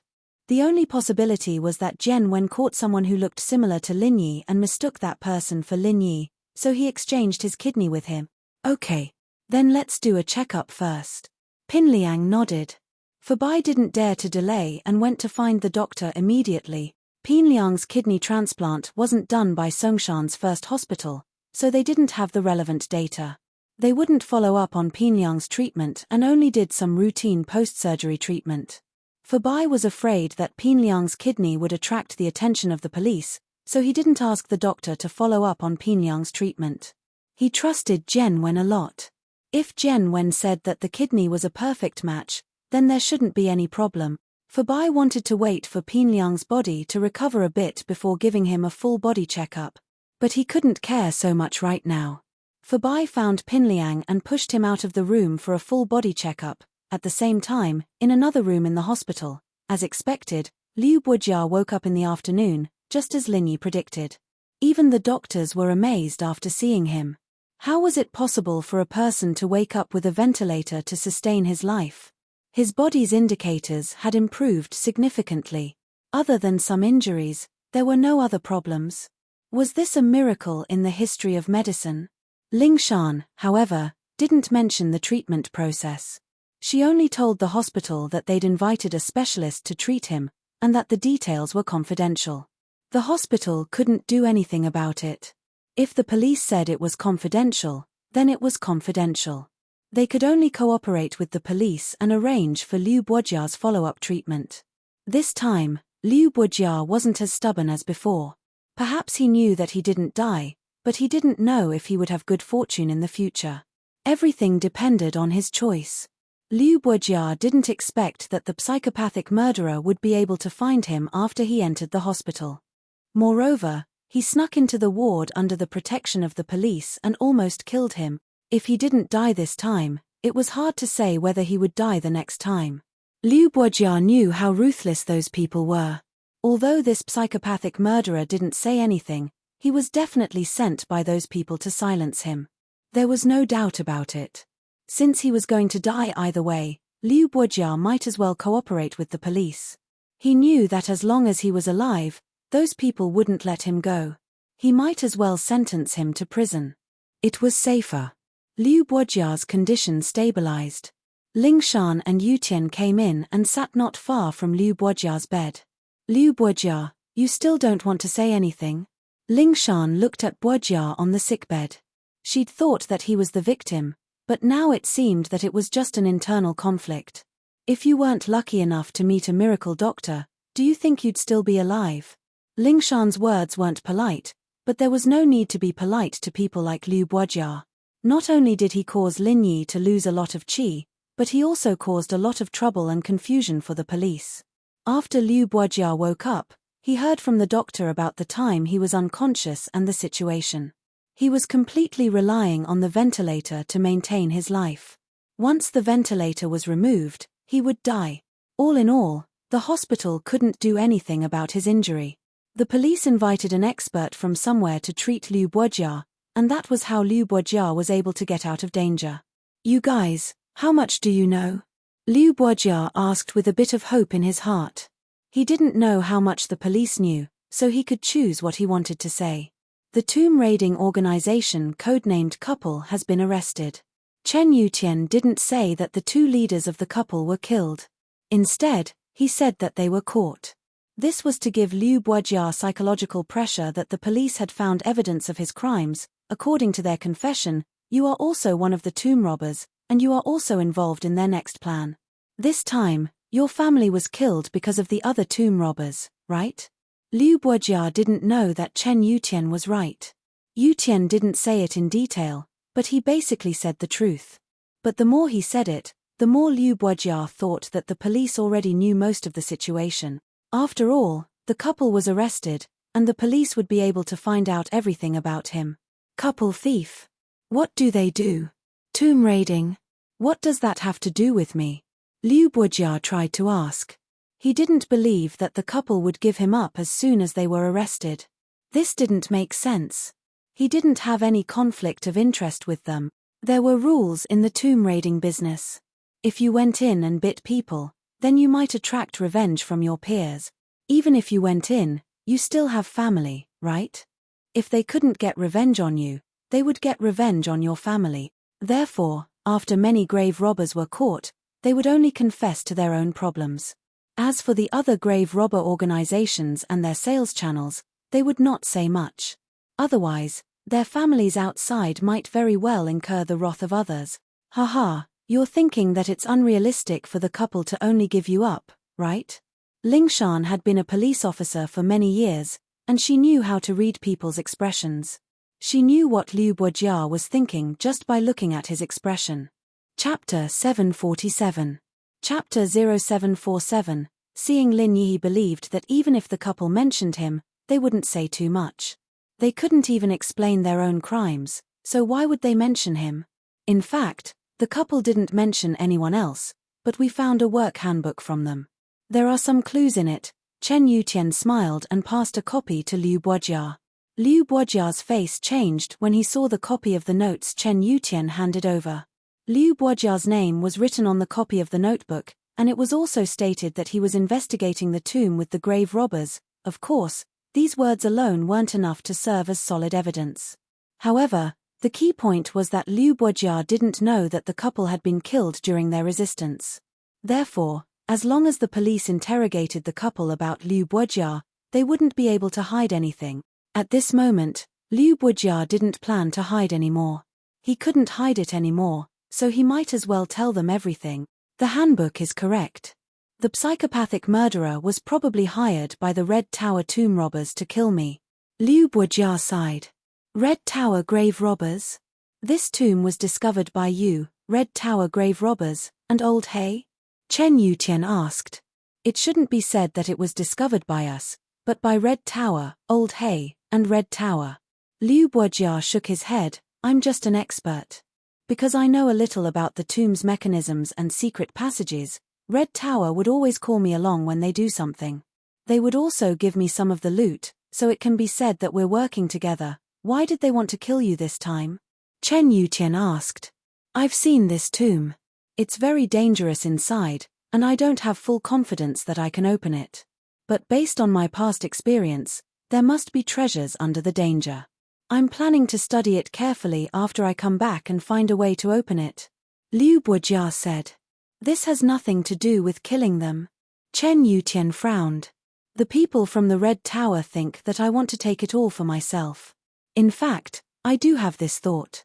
Liu Buojia smiled bitterly. We've worked together for so many years. Who doesn't know each other? He guessed what I was thinking and was afraid that I would leak the information or that I would want to take the treasures of the tomb for myself, so he wanted to silence me. Tell us the location of the tomb and how to solve it, Chen Yutian said. You want to enter the tomb? Liu Buojia was stunned. That's impossible. You don't have a professional. If you go in, I'm afraid you won't be able to come out. You don't have to worry about that. Lingshan interrupted him. You just need to cooperate with the police. Your attitude will determine your sentence. Okay. Liu Buojia didn't say anything else and nodded. Since he chose to cooperate, naturally, he would cooperate. He knew that with what he did before, even if he didn't get a death sentence, it would be a life sentence. Even if there was a life sentence, he was already in his 40s. It was hard to say if he could get out of prison while he was still alive. Before he went to prison, there were some things he had to tell Lingshan. He may be a grave robber, but he was a person who knew how to repay kindness. Last time, the person who saved me from a psycho murderer was one of your people? Liu Buojia asked. Why do you ask? Lingshan paused. I have around 30 million, and I took out 10 million to thank him. Liu Buojia said. To thank him for saving my life. Your money belongs to Black Gold. They'll confiscate it, Lingshan said faintly. No, my money comes from legitimate sources. I write articles for magazines, and I work as a guide and specialist for all sorts of professional exploration groups. There's an account book in my study, and I've recorded all my earnings. Liu Buojia smiled.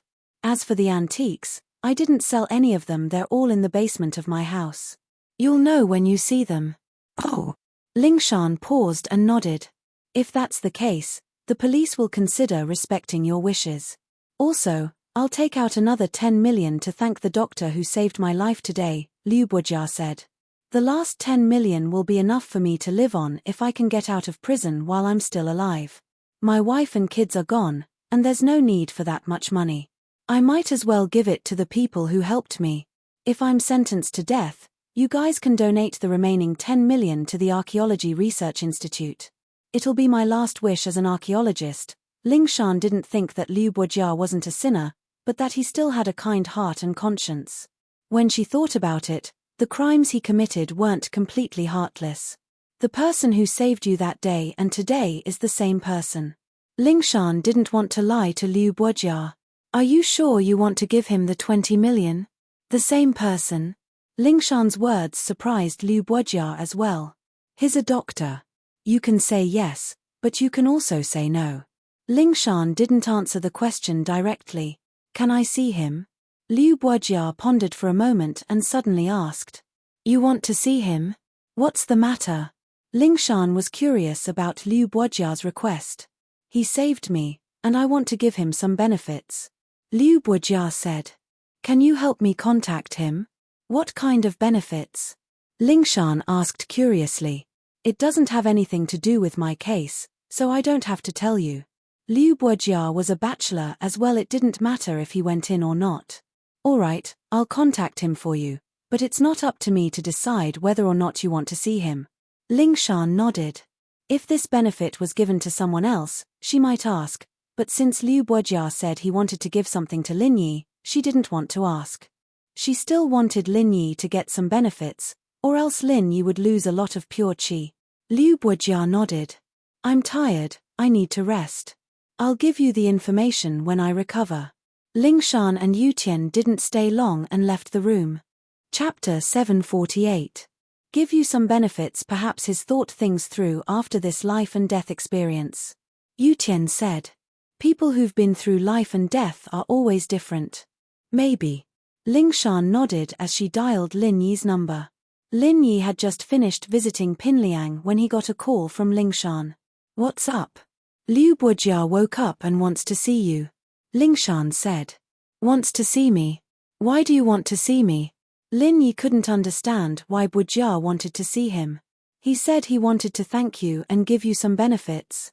Ling Shan said. He said he wanted to give you 20 million as a reward, but I told him you're a doctor, so he wants to see you and give you some benefits. Oh. Lin Yi was a little puzzled. What kind of benefits would Bujia give him?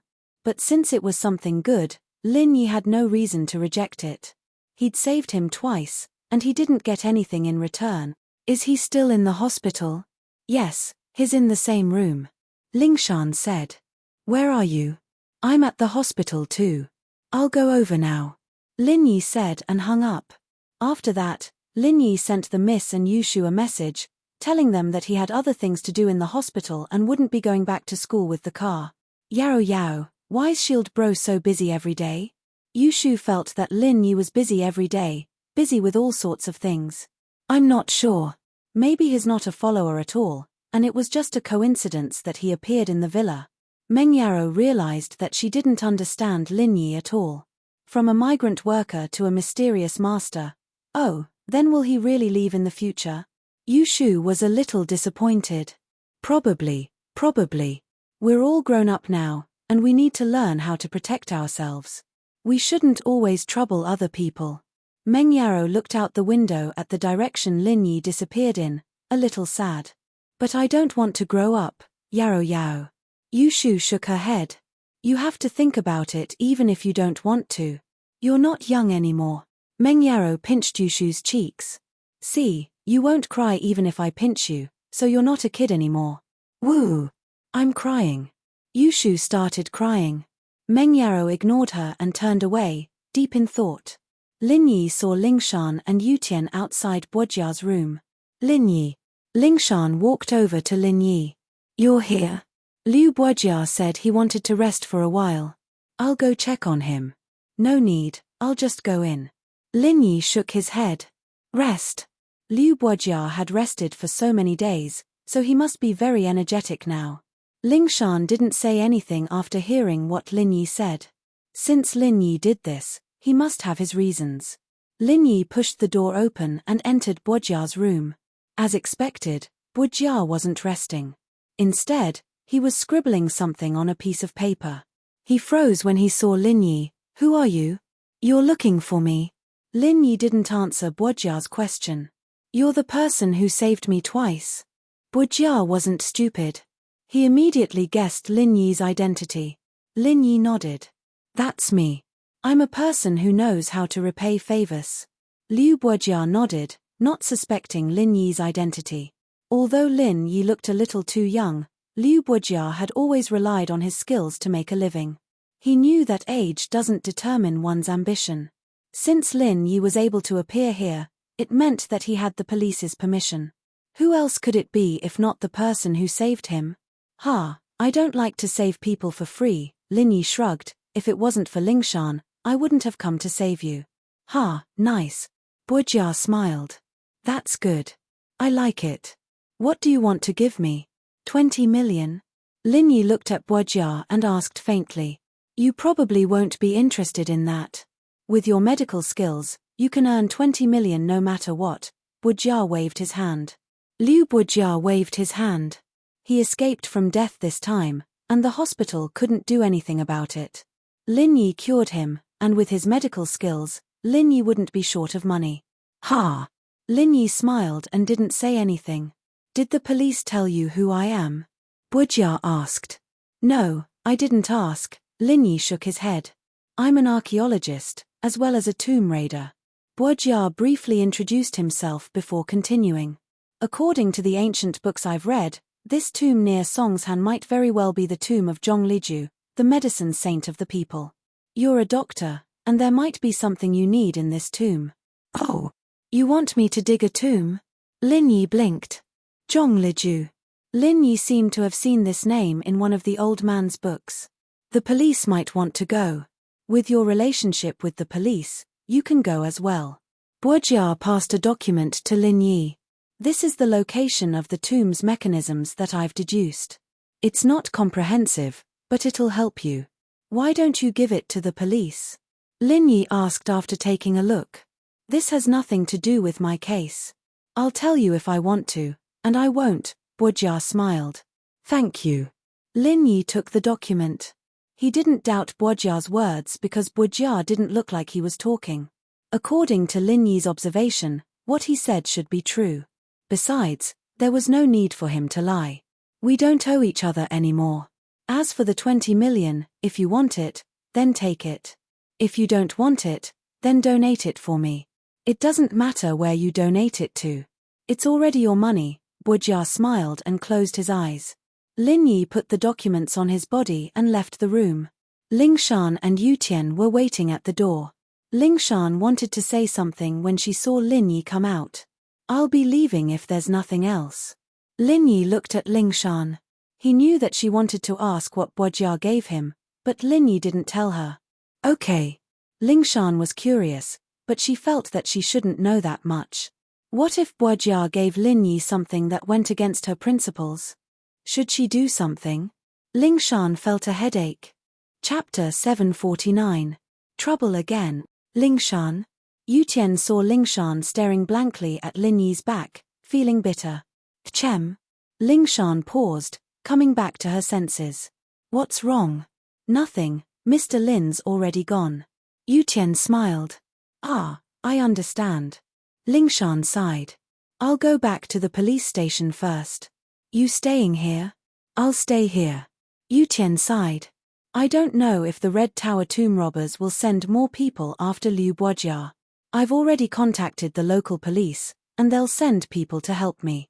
Ling Shan nodded and went back to the police station, but got a call from Director Chen on the way back.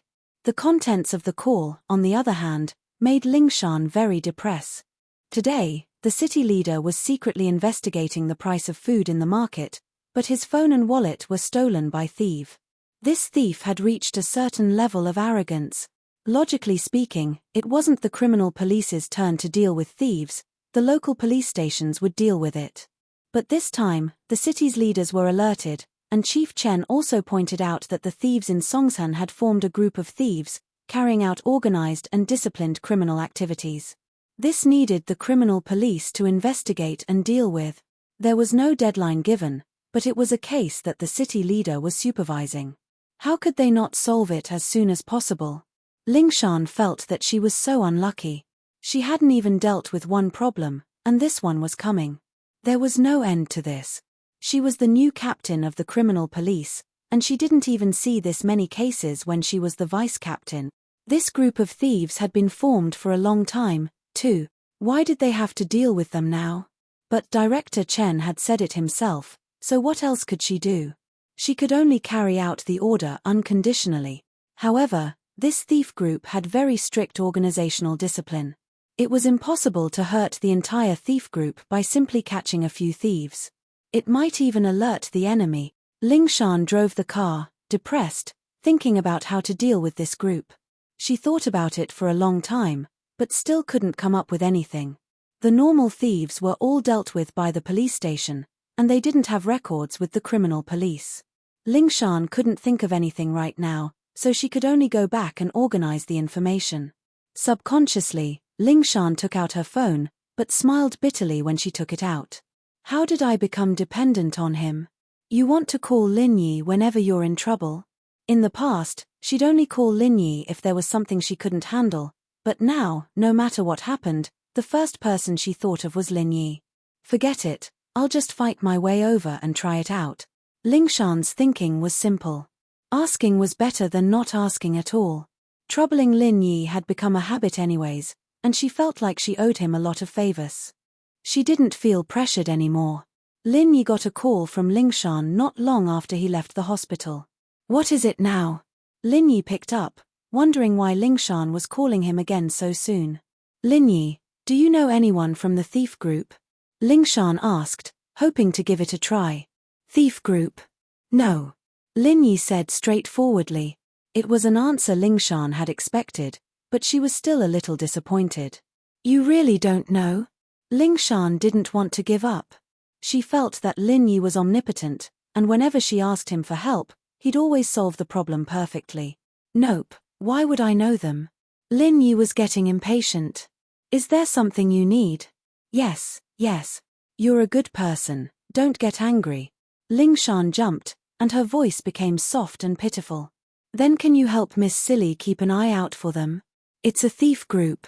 Oh, I'll tell you when I see them. Lin Yi hung up the phone, amused. This Lingshan really came to him for everything. Lingshan hung up angrily. She'd tell him if she saw them. Didn't that mean she didn't say anything? Who would see a thief group for no reason? Lingshan was still angry when her eyes focused on something not far from the road. A cute girl was currently putting her evil hand into the pocket of a man with a big belly. Very quickly, the girl got it. She took out a big wallet and walked to the side with a smile on her face. Lingshan smiled coldly in her heart. She'd walked all over the place, but found it by chance. This girl was a repeat offender. She'd met her a few times before, but she never managed to catch her. She wanted to see if she could get any information about the thief group from her mouth.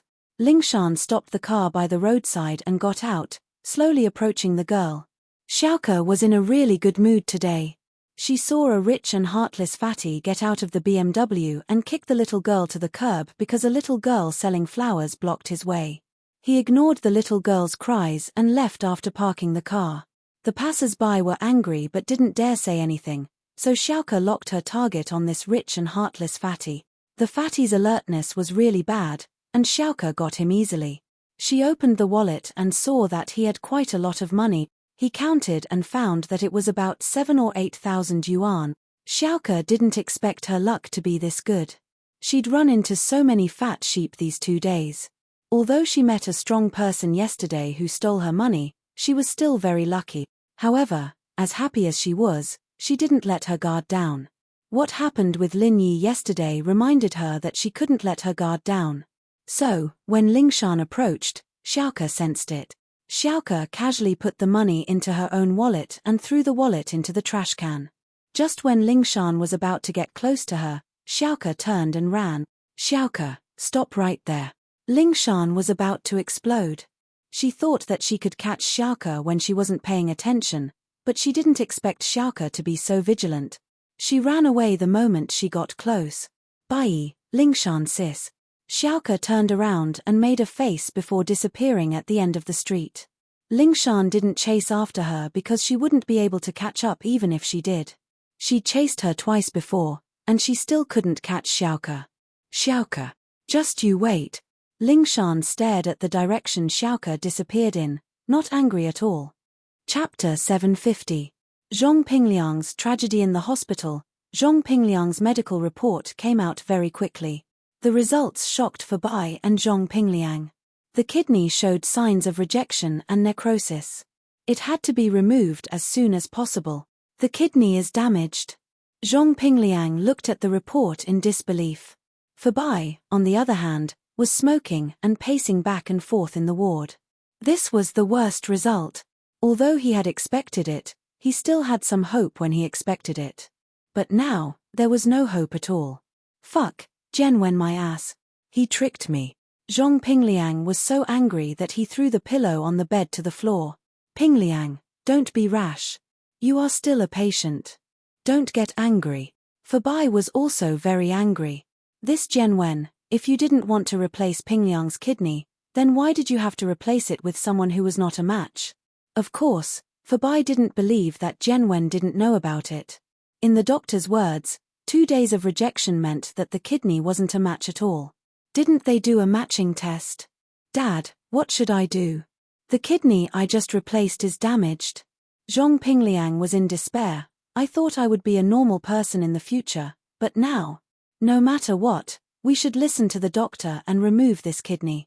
Otherwise, the damage will be even worse if the kidney dies in the body. Fabai sighed and made a decision. As for Jianwen, we will have plenty of chances to deal with him in the future. But I really don't want to be a person with only one kidney anymore. It's too painful. Zhong Pingliang had wanted to become a master with a golden class kidney, but now, it was as if he had been struck by lightning. All his hopes were shattered. We can look for a kidney slowly. Fabai said, if we work for Master Bing, we will have a lot of money in the future. With money, we won't have to worry about not being able to buy a good kidney. The most important thing now is to remove this kidney. That's the only way. Zhong Pingliang clenched his fist. Jianwen, you and I are enemies. You have made me suffer 3 times. Including this nephrectomy, Zhong Pingliang had been cut 3 times. Since the decision was made, Zhong Fabai quickly contacted the hospital to perform a nephrectomy on Pinliang. The police, on the other hand, didn't suspect anything. After all, illegal agents scammed people all the time, and Zhong Pingliang was just unlucky. It took him so much effort to get a new kidney, and it was a mismatch. It died immediately. Of course, Jianwen was lying in the ward with a face full of pain. He wanted to contact Zhong Pingliang, but he couldn't. The kidney was in Zhong Pingliang's body, and he didn't know if he could get it back. Although Jianwen could use Housen's connections to get him another kidney after leaving the hospital, a new kidney wouldn't be as good as the original one. He still didn't know that Pinliang's kidney was about to be removed. If he knew, he'd probably cry out loud. The news of Tang Yun's family buying a house quickly spread throughout the slums. Several residents of Shanty Town, who had a good relationship with Mrs. Tang, came to the hospital at that moment. They wanted to ask Mrs. Tang if there was any way. After all, after the relocation of Shanty Town, it was still uncertain what it would be like. Everyone wanted to buy another building to live in. What? Not only was it cheaper by 250,000 yuan, they even gave us home appliances and renovations. Fen's parents widened their eyes as they looked at the excited Mrs. Tang in disbelief. That's right. Our Lil Yi knows the big boss of the developer, and the manager of the sales office acts according to the big boss's mood. Otherwise, do you think I'm so lucky to get the special prize after getting a discount of 250,000 yuan? Although Mrs. Tang didn't say it out loud, the hint was obvious enough. In fact, she saw it clearly. She got an electric kettle, not a special prize. But when she thought about the way the manager looked at Fatty Lai, she guessed that Fatty Lai was the big boss. And Fatty Lai was very respectful to Lin Yi, acting like a little brother. How could Mrs. Tang not see that? Moreover, it was her family that asked Fatty Lai to do something for them. How could he treat them to a meal after he did it? Although Mrs. Tang didn't say anything before, she couldn't help but start bragging to her neighbors when she returned to the hospital. Lil Wang, you really found yourself a good son-in-law. Fen's mother sighed with envy. Your Fen isn't bad either. Although Mrs. Tang felt that Tang Yun found a good man, Fen was already a broken flower with a crippled leg. How could she find a good boyfriend? She was so lucky. Fen's mother froze and thought about it carefully. Her daughter couldn't be compared to Tang Yun. In this situation, she was still able to find Kang Xiaobo. It was a blessing from 8 lifetimes. Xiaobo and Lin Yi have a good relationship. Your family should be able to get a special price house, Mrs. Tang said, but the most important thing is to get the money. Without money, no matter how cheap the house is, it's useless, right? That's true. I wonder when Chibing Real Estate will come to talk about the compensation. Fen's mother shook her head. We aren't as lucky as your family. You got 3 million in one go. Sigh, isn't it because of old Tang's leg? Mrs. Tang's face bloomed with joy when she talked about the 3 million. She didn't feel sad at all. She knew that although the money was exchanged with her leg, it wasn't the case at all. If Lin Yi didn't teach Tsihua's brother a lesson, would he take out the money so easily? It was impossible. Our Fen's leg is broken, but how can we get a single cent? Fen's mother sighed. That depends on the method. Maybe we can get that Kang Mingming to pay some money as well? Mrs. Tang suggested. How is that possible? How can he pay us? Fen's mother shook her head. As they were talking, Mrs. Tang's phone rang. Let me take this first. Mrs. Tang looked at the caller ID in confusion. It was an unfamiliar number. Mrs. Tang didn't have many calls. Other than Tang Yun and Tang Jucheng, no one else would call her. Hello. Hello. Mrs. Tang picked up the phone. Hello, Is this Miss Wang Yujie? Su Jiaonong tried to make his voice sound gentle. Yes, and you are? Mrs. Tang froze. She didn't know who the person on the other side of the phone was. Hello, Miss Wang. I am Su Jiaonong, the project manager of Chibing Real Estate, Su Jiaonong said politely.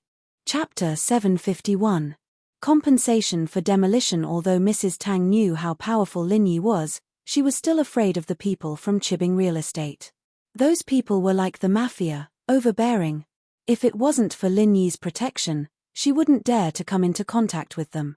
It's like this. Didn't we demolish your house before? So, the compensation for your house has been approved. We would like to invite you to the headquarters of Chibing Real Estate, Chibing Tower, at 8 a.m. tomorrow to discuss the compensation with us, Su Jiaonong said. Ah, there's compensation? Mrs. Tang was taken aback. She thought that the 3 million Lin Yi had asked for already included the compensation for the demolition. Why was he giving her money now? Mrs. Tang was shocked. Of course, we demolished your house, so we'll naturally give you compensation, Su Jiaonong said. Of course, we've set the number at 2 million. You'll have to come tomorrow to discuss the details. If you think it's not enough, you can bring it up tomorrow. Okay. Is it 8 a.m. tomorrow? I'm coming over. Mrs. Tang was shocked. Another 2 million for no reason? Okay, after you arrive, take the elevator from the underground parking lot and go to the second floor. You'll see the demolition team there. Su Jiaonong hinted to Mrs. Tang to let Lin Yi drive her there. Okay, I'll remember it. No problem, see you tomorrow. Mrs. Tang quickly noted it down. After hanging up, everyone looked at Mrs. Tang in confusion. Wang, what's wrong? What compensation? Xiaofen's mother asked curiously. Didn't my house get demolished? Someone called Su Jiaonong from the demolition team of Chibing Real Estate called me and asked me to go to his company tomorrow to get the compensation. 2 million. Mrs. Tang was shocked by the number herself. Her house was worth at most 100 to 200,000. How could they compensate 2 million? Mrs. Tang's first thought was that it was Lin Yi's contribution. Wasn't Chibing Real Estate managed by Tsihua and Master Bing? Could it be that Tsihua was afraid that Lin Yi would cause trouble for them, so he came to please Lin Yi? Thinking about it, this was the only possibility. 2 million. When Xiaofen's mother heard this number, she was immediately dumbfounded. The other neighbors were also the same. After hearing this number, they were suddenly shocked and didn't know what to say. Your house is worth 2 million? Liu Xinwen's mother asked in surprise. They are afraid of Lin Yi, that's why they gave us 2 million. Otherwise, that broken house is not even worth 200,000, let alone 2 million. Although Mrs. Tang said it calmly, she was very happy in her heart. Like I said, our broken house is worth 2 million. We can even buy a villa with 2 million. Xiaofen's mother shook her head. It's already not bad if they can give us 80 to 100,000. Don't say that. This kind of thing depends on negotiation. Mrs. Tang laughed.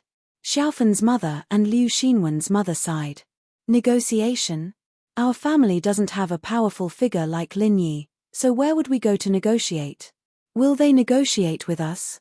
Xiaofen's mother and Liu Xinwen's mother were a little dispirited when they thought about the gap between their family and the developer. They chatted for a while and left to discuss how to deal with the developer. Previously, they thought that Tang Yun's family was very unlucky. They were the first to get their house demolished. But now, it seemed that they were the best. After the neighbors left, Mrs. Tang immediately told the good news to Tang Yun. Yin, Chibing Real Estate Company just called me. They want to compensate us 2 million for the demolition fees. Mrs. Tang just saw a huge sum of 3 million, and now there was another 2 million. She wasn't as excited as before. They want to compensate us 2 million? Really?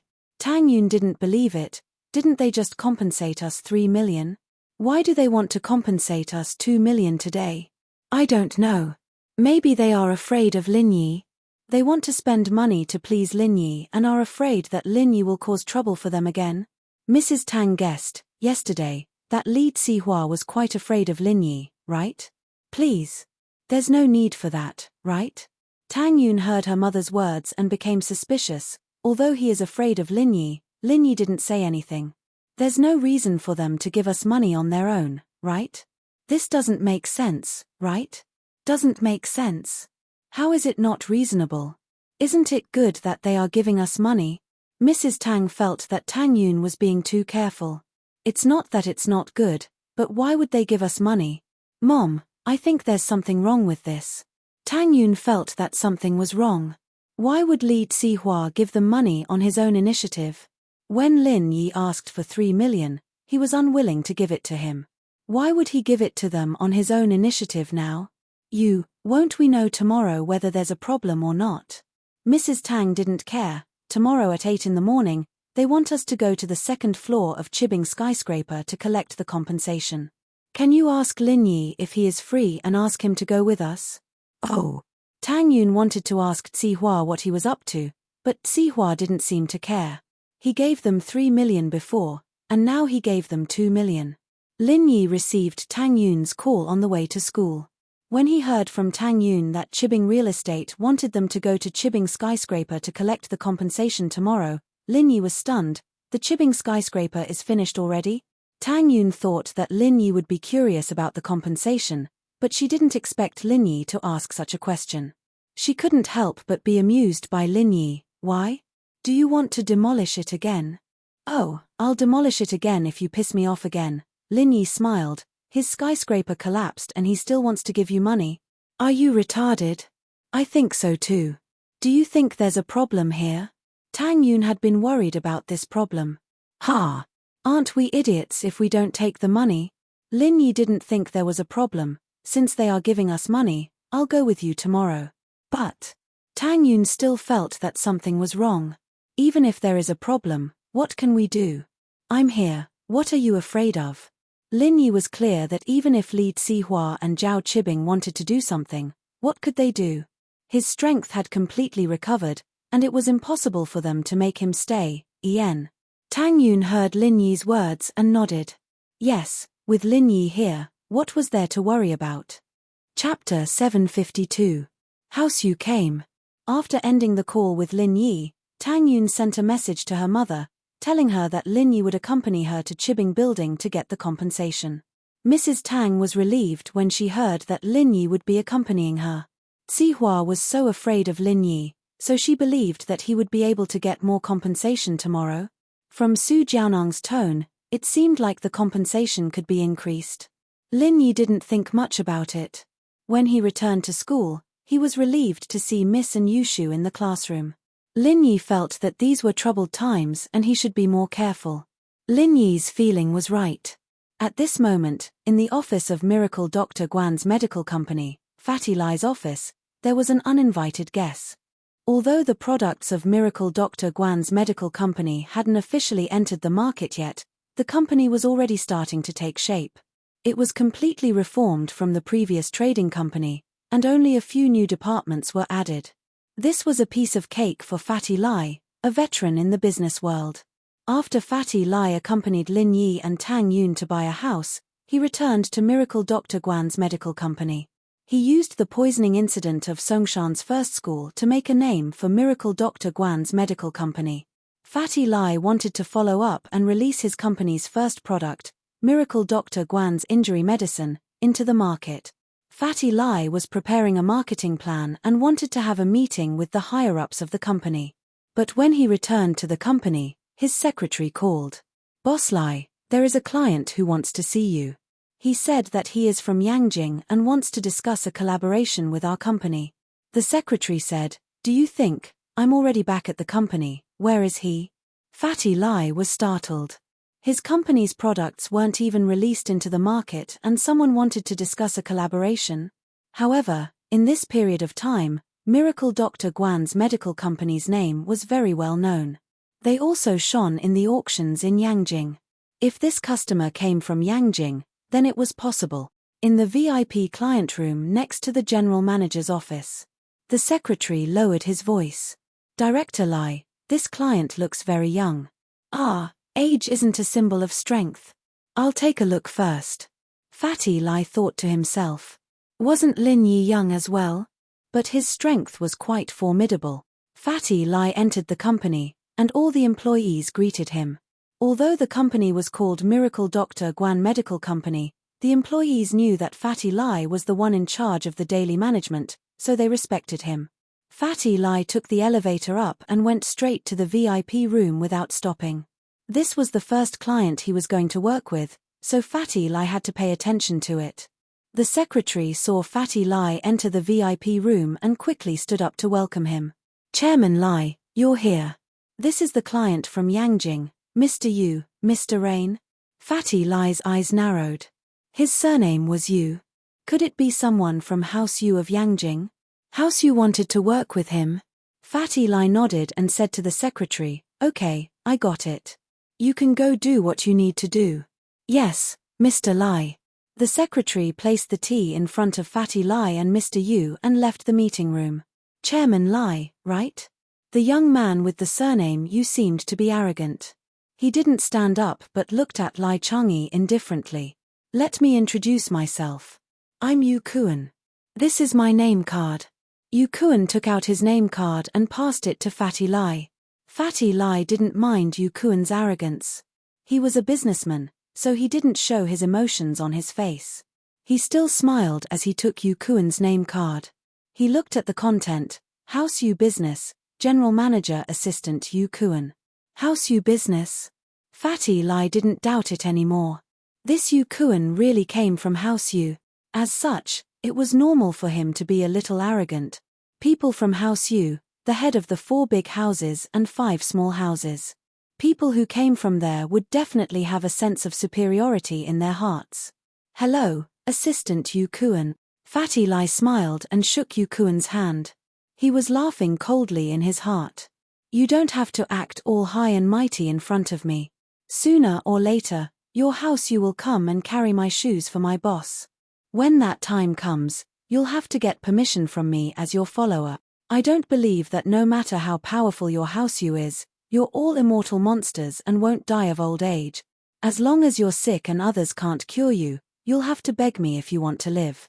Yu Kuan still didn't stand up. He just sat there and reached out his hand to shake Fatty Lai's hand. "We don't need to say anything unnecessary. Let's get to the point. Mr. Yu, please go ahead." Fatty Lai nodded and sat opposite Yu Kuan. He looked like he was all ears. Miracle Dr. Guan's medicine company's pill of life extension and toxin cleansing and injury medicine were very popular in our House Yu's auction. "I heard that your new product is going to be released soon. It's called Miracle Dr. Guan's injury medicine?" Yu Kuan asked indifferently. "That's right. It's in the final stage of preparation. It'll probably be released soon." Fatty Lai didn't hide anything. He had already said this during the press conference. There was no need to keep it a secret. "Yes. Although your pill of life extension and toxin cleansing and injury medicine are quite popular, the future of this injury medicine is still unknown. Am I right?" Yu Kuan looked at Fatty Lai and said in a condescending tone. "Hehe, of course. It's hard to say what the future of something that hasn't been released yet." Fatty Lai was still smiling. However, he was very dissatisfied with this Yu Kuan. "Who the hell do you think you are? You dare to question the future of boss's injury medicine? You idiot. If you weren't from House Yu, I would have kicked you out of this meeting room. It seems like Mr. Lai is a smart man.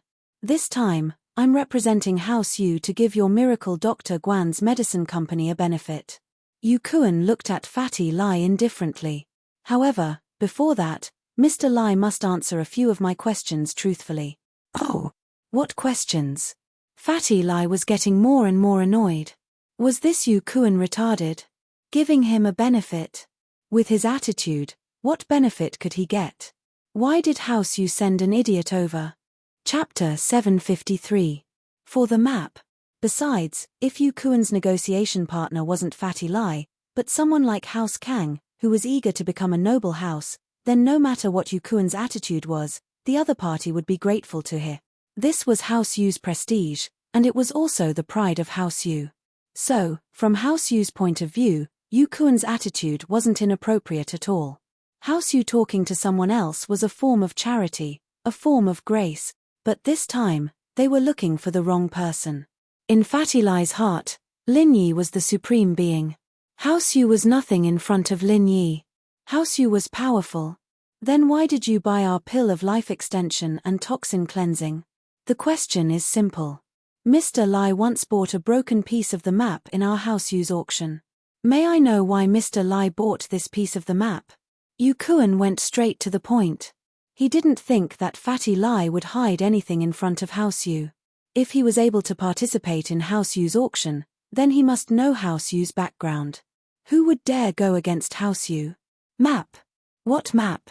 Fatty Lai was startled. Since when did he buy a map? Yu Kuan looked at Fatty Lai's expression and froze as well. He was a practitioner of martial arts and was good at reading people's expressions. From Fatty Lai's shocked expression, it seemed like Fatty Lai didn't know much about the map. However, Fatty Lai suddenly remembered that he did help Lin Yi bid for a fragment of the map. Could it be that House Yu's people were here for the map? What cooperation? Benefits? Were they all excuses? Fatty Lai thought that it was possible.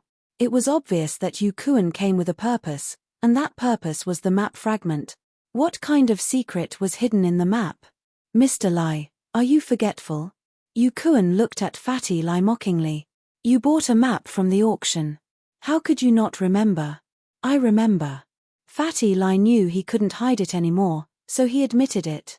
But I bought it out of curiosity, so I didn't think of it when you ask. Indeed, there is such a sheepskin map. Since Mr. Lai remembered, that's great. What are you going to do with this map? Can you tell me? In other words, do you have a similar map fragment in your hands? Yu Kuan was 80% sure that Fatty Lai didn't know what the map was for. Otherwise, Fatty Lai wouldn't have that shocked expression on his face when Lin Yi asked him about it. I'm just curious, it's no big deal. I've never seen anything like it. Fatty Lai shook his head. Really?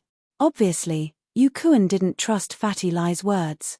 Fatty Lai might not know the secret of the map, but if he hadn't seen the map before, why would he buy something useless? Of course, Fatty Lai smiled. All right, if that's the case, give me the map and I'll still give you something good. Yu Kuan decided to change his strategy. He wanted Fatty Lai to give him the map. If it was useful to him, he wouldn't give it to him. If it was useless, he would give it to him. Oh, you want to give me something good? Can you tell me about it first, Mr. Yu? Fatty Lai didn't agree to Yu Kuan's request directly. It's fine if I tell you.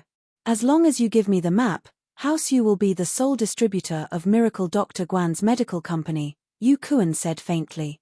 All you have to do is sit back and count your money. Huh? Fatty Lai looked at Yu Kuan in disbelief. You call this a benefit? You sure have a big appetite. You want to be the sole distributor of my company's products.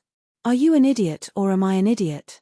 The popularity of Miracle Dr. Guan's medical company's products was foreseeable. Fatty Lai knew how powerful Lin Yi was and how effective the products were. It could be said that whoever was the distributor would make the most money. Fatty Lai, on the other hand, didn't want to give up the dealership. He had a trading company that had merged with Miracle Dr. Guan's medical company to become a marketing department. He could do his own channels, so why would he give the profits to others? Of course, if it was a small company that wasn't famous, if they could establish a relationship with House Yu's trading company and let them be the sole distributor, they wouldn't have to worry about the sale. House Yu had a wide network. No matter where it was, they would give them face. So, under normal circumstances, if House Yu were to be the sole distributor of a new product, the company would save a lot of effort. Not only would they save on the distribution fees and advertising fees, they wouldn't have to worry about the sales of the product. Because everything would be decided by House Yu. However, to Fatty Lai, this was like asking for a lion's share. How was this a benefit? It was obvious that Fatty Lai wanted benefits from him. How is it? Aren't the conditions good? Yu Kuan saw Fatty Lai's surprised expression and thought that he was shocked by the generous conditions. He couldn't help but feel proud. If it's a distribution cooperation, then I can't make the decision. Our Miracle Dr. Guan's medical company has a sales department and we have our own distribution channels.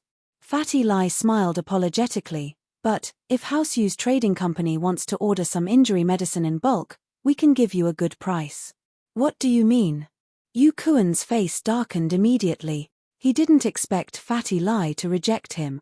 House Yu offered to be the agent of Miracle Dr. Guan's medical company and was rejected. Yu Kuan felt like he had lost face. Not only did he lose face, but House Yu also lost face. How could Fatty Lai refuse to do something that others could only dream of? Didn't he know how wide House Yu's distribution channels were?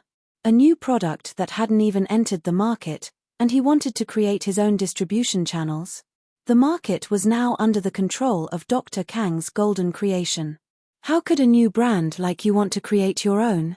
You did have some reputation in the upper class, but you want the people to recognize you without House Yu's distribution channels? Dream on. Hey, Mr. Yu, the company doesn't belong to me alone. I'm just a manager. Within my authority, I can only discuss the supply and sales of the product. As for the distribution rights, I don't have that power because the company's original intention was to be the agent, Fatty Lai shrugged. Chapter 754. Was this considered a benefit? House Yu had high hopes for the products from Miracle Dr. Guan's medical company. After all, the effects had been tested. As long as it was a special edition injury medicine, it would be very useful. So House Yu smelled a business opportunity and wanted to get the distribution rights before Miracle Dr. Guan's medical company became famous. Then they wouldn't have to worry about the future. Money would come rolling in. From House Yu's perspective, although Miracle Dr. Guan's medical company had good products, it was still a small company. They would definitely feel uneasy when the new products hit the market. If a giant like House Yu cooperated with them, they would be overjoyed. They would even give up a lot of benefits. House Yu's plan was good. That was why Yu Kuan was so arrogant. He didn't want to be rejected by Fatty Lai and lose all his face. His arrogant attitude before was like a monkey. Fatty Lai didn't even want to give up the distribution rights. He was just thinking too much. This isn't my personal decision. I've said it before, I'm just a professional manager. Fatty Lai smiled. Mr. Yu, other than that, what other benefits will you give us? Fatty Lai's words sounded like mockery to Yu Kuan's ears. Yu Kuan's face turned red and he looked at Fatty Lai with hatred. Piece of the map, name a price. I'm sorry, I don't lack money. Besides, I gave the map to someone else. Fatty Lai shook his head. Gave it to someone else? You actually gave it to someone else? Yu Kuan was agitated and lost his good attitude. He was one of the most outstanding disciples of the third generation of House Yu. He was the object of admiration everywhere. But here, he was being rejected. He had lost his patience and was getting angry. I bought it with my own money. Why can't I give it to someone else? Fatty Lai shrugged. Good, very good. We'll see. Yu Kuan stood up and walked out of the guest room. You will know the price of offending House Yu. Offending House Yu? Fatty Lai looked at Yu Kuan's back and laughed coldly. This was a disciple of House Yu. What the hell? He had been talking to him in a friendly manner. He only rejected his overbearing suggestion and now he offended House Yu. With this kind of upbringing, House Yu wouldn't last more than 3 generations. In the past, Fatty Lai might have been afraid of House Yu, afraid that they would cause trouble for his company in the future, but now that he was with Lin Yi, he felt that Lin Yi was omnipotent. House Yu was nothing compared to Lin Yi. After Yu Kuan left, Fatty Lai called Lin Yi. He had to tell Lin Yi about this. Boss, is it convenient for you to speak now? Fatty Lai asked. Speak. Lin Yi had just arrived at school, and there was no class today, so no one noticed that Lin Yi was answering the phone in the classroom.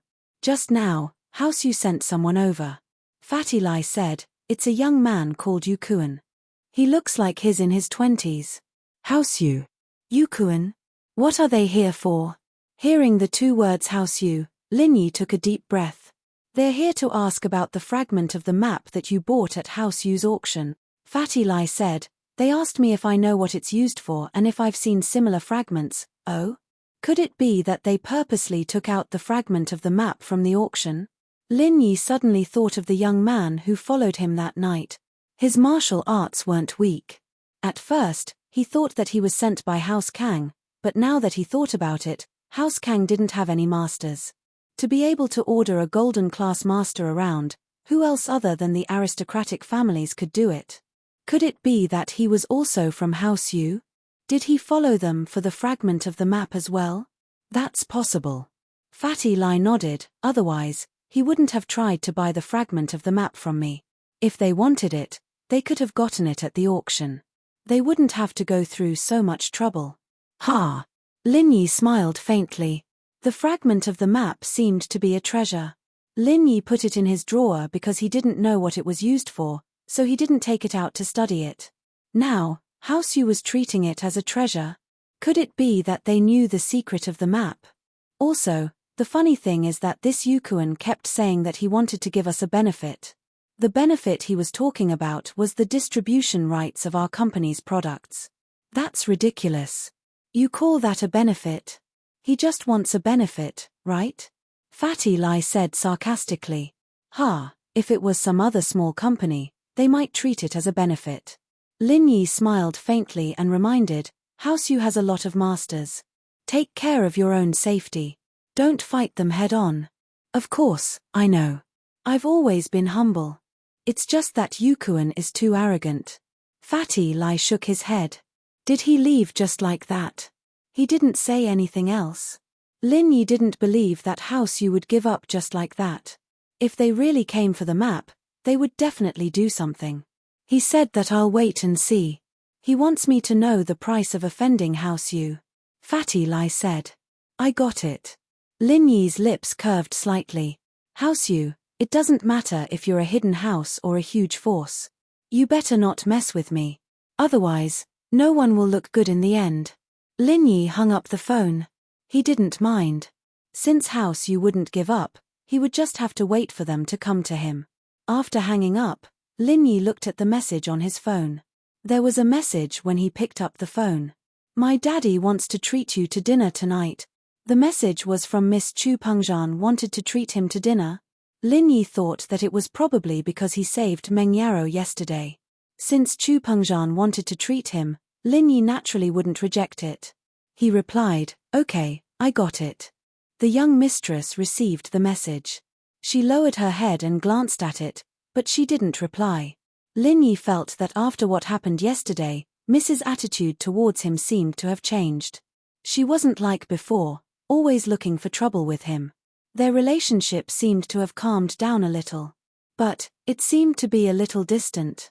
Because the first Mrs. attitude towards him seemed to be unapproachable, as if she was treating a stranger. Chapter 755. The Miss with Insomnia. Without a doubt, with Lin Yi joining the villa, Meng Yarrow was confused at first, but after Meng Yarrow completely accepted Lin Yi's existence, Meng Yarrow didn't want Lin Yi to leave. Lin Yi took care of her meticulously, even better than her father and Forbert. He allowed the Miss, who lacked a mother's love since young, to find her own happiness.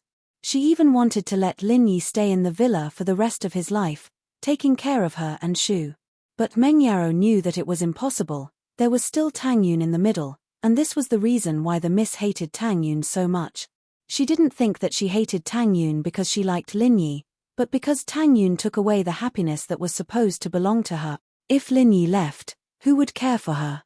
Meng Yarrow didn't want Lin Yi to leave. It wasn't until yesterday, when Lin Yi looked at her body, that Meng Yarrow had some strange thoughts in her mind. If Lin Yi was her boyfriend, then wouldn't he have left? Even Meng Yarrow herself was shocked by the thought. She liked Lin Yi. Was it true? Impossible. It must be because Shu was messing around all day, calling her first wife and second wife, that she was going crazy. But Meng Yarrow really wanted Lin Yi to stay. She didn't know what to do. Who could she talk to? With you, Shu. That girl's mouth wasn't tight, and she had a wild imagination. She might not even be able to express herself clearly, and it would become that she was chasing after Lin Yi. Meng Yarrow didn't dare to tell her. Her father just called, saying that they were going out for dinner to thank Lin Yi, so Meng Yarrow sent Lin Yi a text. Seeing that Lin Yi agreed, Meng Yarrow calmed down. Yarrow sis? What's wrong? Why do you look like you're in a trance? Yushu observed Meng Yarrow for a long time. Trance? No way, right? I didn't sleep well last night. Meng Yarrow shook her head. Oh, then why didn't you sleep well? Yushu asked. It's because I've just recovered from a serious illness. Meng Yarrow, naturally, wouldn't reveal her true thoughts. Oh, I thought you were thinking of Shield Bro, Yushu said, staring at Meng Yarrow. What do I want him to do? You think I'm like you? Meng Yarrow frowned, turning her head away from Yushu. Yarrow sis, I feel like something's wrong with you, Yushu said seriously. What's wrong now? Meng Yarrow felt that Yushu was really annoying. She just liked to find out this and that whenever she had nothing better to do. It's hard to say. I'll tell you after I observe. Yushu said after some thought. Meng Yarrow didn't know what to say. Keep observing then, I'll go read. With that, Meng Yarrow picked up a revision book and started reading. Yushu stared at Meng Yarrow for a while but didn't find anything wrong with her. She went back to her book as well. After school, Lin Yi drove Tang Yun back to the hospital before heading to Pengzhan Business Hotel. Pengzhan was treating, naturally, this was his first choice. Pengzhan Business Hotel seemed to be unusually crowded today. The outdoor parking lot in front of the entrance was already full.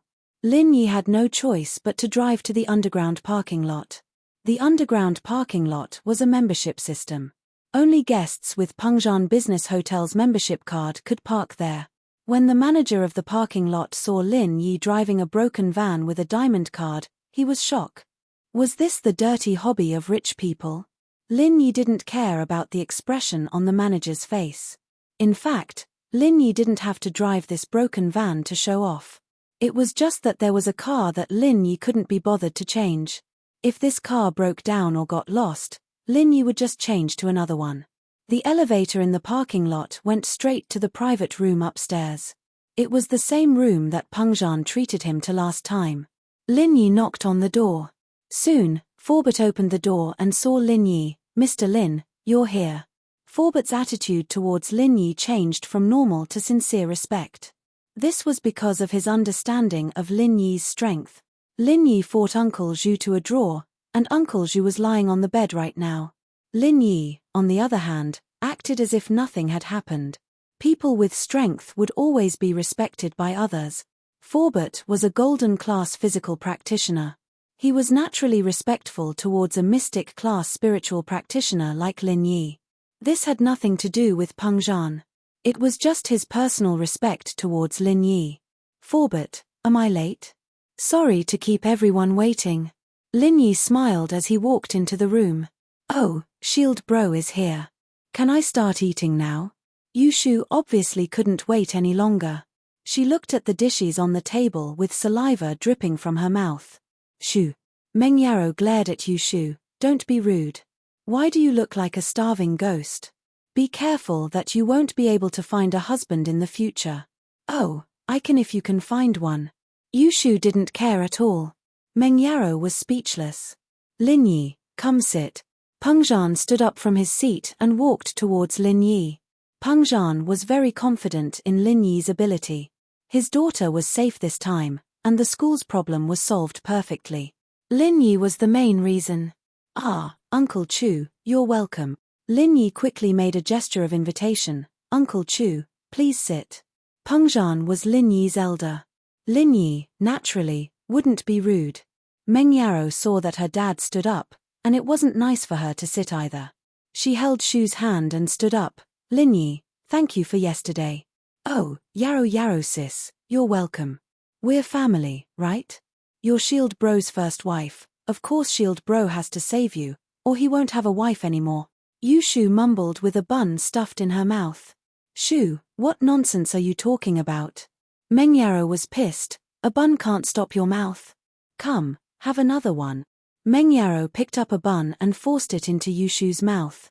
Wah, wah. Yushu couldn't say anything. Her eyes rolled back. Pengzhan looked at his daughter and Shu and found it funny. He couldn't help but laugh. Lin Yi was used to it. He shrugged. Don't stuff her to death. Meng Yarrow blushed at Lin Yi's words. She remembered what happened last time, and felt sorry for Shu. She pulled the bun out of her mouth and put it on the plate. Pengzhan smiled and invited Lin Yi to sit. Lin Yi sat on Meng Yao's left, and Yushu sat on Meng Yao's right. Chapter 756. Chapter 756, Frenzy. Today's meal is to thank you for saving my daughter, as well as saving the school and company's reputation. Pengzhan raised his glass. We're having a family banquet, so we won't be drinking. I heard you drove here as well, so let's have juice instead. All right. Lin Yi nodded, pouring some juice into the glass in front of him as well. Pengzhan had a lot of social engagements, and he had no choice but to drink during those times. Pengzhan Industries was a big company, but there were rules when it came to business. No matter how big the deal was, they had to celebrate it. It was inevitable that they would drink. So there was no need to drink during a family banquet. Saving Yarrow Yarrow is something I should do no matter what. I see her as a friend. How could I not save her? Lin Yi smiled. As for the others, it's just a matter of convenience. Besides, I have the responsibility to save the company's reputation. Meng Yarrow paused. Did Lin Yi think of her as a friend? Wasn't she the employer? Meng Yarrow felt a little happy. It seemed that when she accepted Lin Yi treated her as a friend as well. Should she rein in her mistemper from now on? Contact Lin Yi as a friend? Wouldn't that be awkward? Meng Yao's face heated up at the thought of what happened in the hospital yesterday. She'd be able to face Lin Yi if she had the identity of an employer, but how was she supposed to face him without the identity of an employer? If that's the case, then I won't say anything more. Pengzhan smiled. You're right. Privately, you have a personal relationship with Yarrow Yarrow. Publicly, you're a shareholder of the company. How could you just stand by and watch? Lin Yi was a shareholder of her daddy's company. Meng Yao's eyes widened in disbelief. Daddy gave the shares to Lin Yi? Was that for real? Meng Yarrow didn't care much about money, but she didn't believe that her daddy would just give the company shares to an outsider. Could it be that there really was an agreement between Daddy and Lin Yi? Otherwise, why would Daddy give away the shares? Wouldn't that divide the company's controlling stake? Once Lin Yi's shares were transferred or Lin Yi leaned towards another shareholder, wouldn't his father's position be in danger? Meng Yarrow didn't think that Lin Yi was an ungrateful person. Pengzhan saw his daughter's puzzled gaze and smiled at Lin Yi. Yarrow Yarrow still doesn't know that you're a shareholder of the company. You didn't tell her? I've never thought of myself as a shareholder, and if I hadn't mentioned it today, I'm afraid I would have forgotten about it. Lin Yi smiled bitterly. Lin Yi's words took Pengzhan by surprise. Lin Yi was probably the only one who'd think like that. Any other person would have been thinking about how they'd be spending their days with all these shares. How would they be willing to take a 30,000 kwai salary and continue being the misfollower? Meng Yarrow, on the other hand, was stunned as well. Lin Yi didn't care about the shares. Yeah, Lin Yi didn't seem to care about the 3 million. It seemed like Lin Yi wasn't someone who cared about money. Yarrow Yarrow, Lin Yi is now the second largest shareholder of Pengzhan Industries, Pengzhan said to Meng Yarrow. Second largest shareholder? Meng Yarrow was even more puzzled. It was true that her father was the largest shareholder, but if her father's shares were divided into two, he wouldn't even be the third largest shareholder, let alone the second. And her father couldn't have transferred most of the shares to Lin Yi and kept a small portion for himself, right? Yeah, Xie Guangbua has already transferred all the shares under his name to Lin Yi, Pengzhan said. Meng Yarrow understood. So it was another shareholder who had transferred his shares to Lin Yi? She didn't know what was going on, but it was an indisputable fact that Lin Yi had a net worth of 10 million yuan. With a net worth like that, why was he still staying in the villa? In an instant, Meng Yarrow felt a little happy. Did he think of her as a friend? Was that why he continued to stay in the villa? In fact, Meng Yarrow didn't know that Lin Yi's mission had nothing to do with money. The reason why Lin Yi accepted this mission was because his old man had promised him that he could retire after completing it. Lin Yi was getting tired of his wandering life and wanted to settle down. All right, let's not talk about this. Lin Yi, hurry up and eat. We're all hungry. There are no rules in a family banquet, just eat your fill. Pengzhan said as he picked up a piece of meat and put it into his mouth, chewing it in big mouthfuls. Lin Yi was hungry as well. He was about to eat when he saw a butter bun on his plate with a row of teeth marks and a small amount of saliva on it. This was the bun that Yu Shu was chewing on. Did the miss throw it into his plate after pulling it out? Lin Yi, naturally, wouldn't mind Yushu. He'd already performed CPR on her, so it wasn't a big deal. Besides, Yushu was very cute, and Lin Yi had a good impression of her. So, Lin Yi didn't hesitate and put the bun in his mouth. That's. Meng Yaro had been watching Lin Yi from the corner of her eyes. She wanted to warn him when she saw him put the bun in his mouth, but it was too late. Meng Yaro saw that Lin Yi had already eaten it, and there was no point in saying anything now. She shook her head. Lin Yi ate Shu's saliva. Did that count as an indirect kiss? Indirect? Didn't these two kiss already? They already did CPR, what's another indirect kiss? This Shu, she really didn't pay attention. Kchem. Meng Yaro suddenly thought of a problem. Shu's attitude towards Lin Yi seemed to be different. Since young, Shu always played pranks on other boys. Only boys who liked Yushu would understand how tragic life was. They were either played to death or beaten to death by Chen Yutian. But Shu didn't seem to play pranks on Lin Yi. Did she get along well with him? Meng Yaro had to admit that these two were quite compatible when they teamed up to play pranks on others. They were the best partners. Shu couldn't have fallen for Lin Yi, could she? Meng Yaro felt that it was highly possible. Shu's attitude towards Lin Yi was obviously different from other boys. She didn't think so much before, but now that she thought about it, she could see the problem. Chapter 757. The villa screams. Meng Yao was distracted during meal. She didn't even hear Pengzhan calling her. Ah! Meng Yao looked at her dad, stunned. Daddy, you're calling me? Haha, Yao Yao, what's on your mind? I want you to give Yi a toast. If it wasn't for him yesterday, I wouldn't even be able to see you. Pengzhan said with a smile. Ah. Okay. Meng Yao raised her glass subconsciously, only to realize that the juice was empty. Yushu quickly filled her glass with juice, and Meng Yao raised her glass again. She looked at Lin Yi, remembering what happened yesterday, and couldn't help but feel a little shy. She lowered her eyes and said, "Thank you. You've said that many times already." Lin Yi was amazed. It was rare to see the shy side of the miss. She was quite pretty. If she wasn't his employer, perhaps he would have gone after her. Yeah. Meng Yao hemped lightly, finishing the juice in her glass. I drank it all. Lin Yi finished his as well. He could tell that the miss wasn't used to social gatherings like this. Pengzhan probably didn't bring her to these banquets often, which was probably why she wasn't affected by those bad habits. The miss was a simple and honest person. She gave people the feeling that she was unapproachable, but she would care about you after getting to know you. She wouldn't say it out loud, but Lin Yi could feel it. Pengzhan didn't purposely raise Meng Yao into a strong businesswoman, and this made Lin Yi wonder. Was Pengzhan not planning for Meng Yao to take over his position in the future? Or was Pengzhan using the more popular method abroad, letting Meng Yao hold the company's shares, but not participate in the company's operations? Leaving all the operations to a professional manager? Of course, this wasn't something Lin Yi had to worry about. As for Lin Yi's shares in Pengzhan Industries, Lin Yi didn't really care.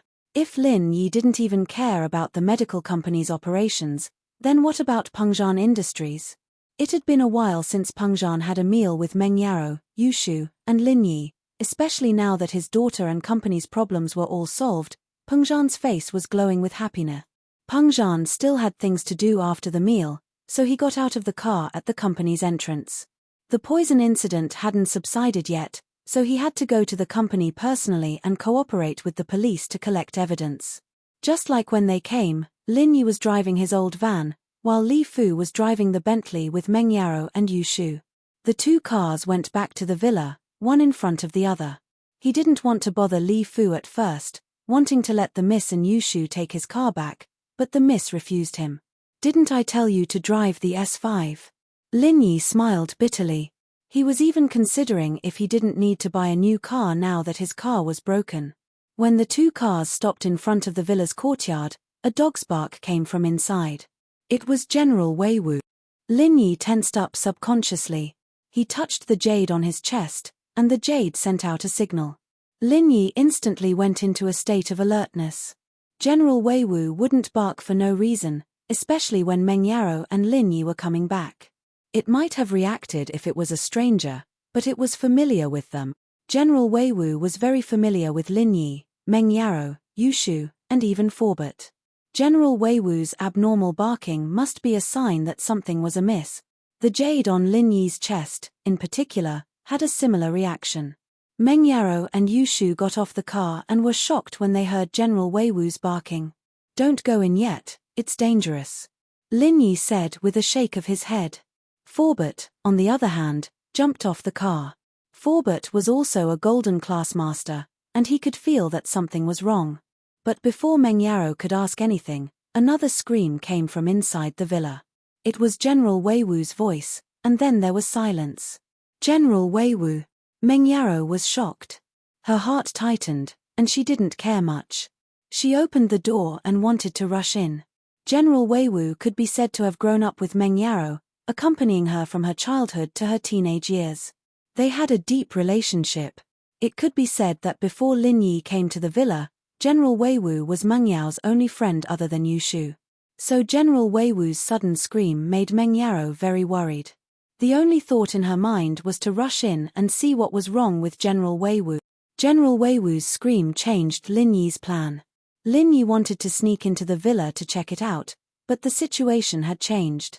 Meng Yaro rushed in, and Yu Shu naturally followed. Although her relationship with General Wei Wu wasn't as deep as Meng Yao's, it wasn't shallow either. Plus, General Wei Wu had saved 2 people's lives. If it wasn't for General Wei Wu, Lin Yi wouldn't have been able to find Meng Yaro and Yu Shu so quickly at Mount Shuangyan. The 2 entered the villa, and Lin Yi and Forbert didn't dare to delay and followed them in. Meng Yaro turned on the chandelier in the living room, and General Wei Wu was curled up on the floor. There was blood at the corner of his mouth, and he didn't know if he was dead or alive. Not far from General Wei Wu was a man in black. After Yu Kuan left Lai Chengyi's company, he sneaked into Lai Chengyi's villa.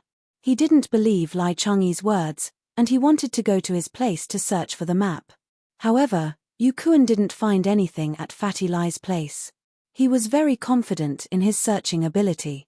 After his search, he even found the key to the safe that Fatty Lai hid under the floor, but there was still no sign of the map. Yu Kuan was absolutely sure that the map wasn't in Lai Chengyi's house. However, Yu Kuan wasn't discouraged. According to his previous investigation, there were 2 people with Lai Chengyi at the auction. One was Lin Yi, and the other was Guan Shuamin. Lin Yi was the young man he met at the pharmacy. He didn't know why, but Yu Kuan felt that Lin Yi was more problematic than Fatty Lai and Guan Shuamin. It was because of Lin Yi that his plan to follow Lai Chengyi was exposed. Chapter 758. Chapter 0758, Uninvited Guest in the Villa. Meng Yao's personal follower? Usually staying in Meng Yao's villa? A student from Songshan's first school? This result was out of Yu Kuan's expectation. He thought that Lin Yi was someone who had a close relationship with Guan Shuamin or Lai Chengyi, but he didn't expect that to be the case. Instead, he was hired by Pengzhan Industries' Miss Meng Yaro.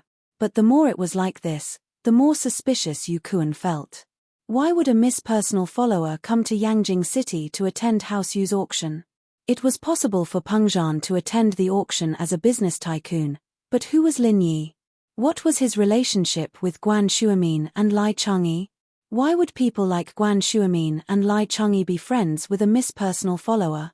This didn't make sense at all. So, after leaving Fatty Lai's villa, Yu Kuan locked onto Lin Yi. He felt that Lin Yi was more suspicious than Guan Shuamin. If the map wasn't in Fatty Lai's hands, then it was most likely in Lin Yi's hands. So, Yu Kuan's second stop was Meng Yao's villa. Luckily, there was no one in the villa other than a dog. However, the dog was very obedient. After seeing Yu Kuan, it obediently curled up into a ball and ignored Yu Kuan. Since the dog didn't bother him, Yu Kuan was too lazy to deal with a dog. He started his search. Luckily, when he started searching the rooms on the first floor, he found a room similar to the one Lin Yi lived in. There were a lot of men's clothes in the room, and according to his investigation, there was no one else in Meng Yao's villa other than Lin Yi. He stopped in the room and started searching. Lin Yi only placed the map in the drawer, so Yu Kuan didn't have to spend much effort to find the map and the Wanianshan box in the drawer. This box was bought by Fatty Lai from the Kang family during the auction. Yu Kuan didn't know what it was used for, but since he saw that Lin Yi was placed together with the map, Yu Kuan took it with him. This was truly a case of walking all over the place in search of iron shoes, only to find it by chance. Yu Kuan didn't expect his mission to be so successful. Not only did he get the map back, but he also got another piece of the map and an unknown box. From the way Lin Yi placed it, it was obvious that Lin Yi didn't know what the use of the box and the map was. Otherwise, he wouldn't just casually place it in the drawer. At the very least, he would hide it in a secret place. So it could be deduced that the reason why Lin Yi bought the map was because he also had a similar map. He wanted to put the two pieces together and study them. But what secret could he find from these two pieces? Yu Kuan curled his lips. This Lin Yi was really an idiot. Didn't he understand that House Yu purposely took out the map in the auction to lure the snake out of its hole? House Yu already had 3 pieces of the map in their hands, and this was one of them. If House Yu wanted to collect more, they could only use this method to lure the snake out of its hole, luring those who had the map or knew the secret of the map to attack them. Then, House Yu would find them and snatch the map from them as well. Although the method was a bit despicable, House Yu's people were very skilled. Even if someone suspected them, they wouldn't be able to find any evidence. Just like this time, Yu Kuan didn't expect it to be so smooth. However, just as the map and the Wanianshan box were in his hands, the broken dog in the living room started barking crazily. This scared Yu Kuan. Was there something wrong with the dog? It didn't bark before, but it only barked after he got the map and the Wanianshan box. Could it be that the dog barked because he took something from the mansion? Was it because of this reason that it didn't bark before? Yu Kuan was annoyed and didn't think too much about it. Naturally, he ignored the sound of cars outside the mansion. In fact, there were always cars passing by outside the mansion. The rich people living here would usually return home at this time. So, Yu Kuan didn't think that it was the people from the mansion. He thought that the dog barked because he took something. He couldn't be blamed for thinking that way.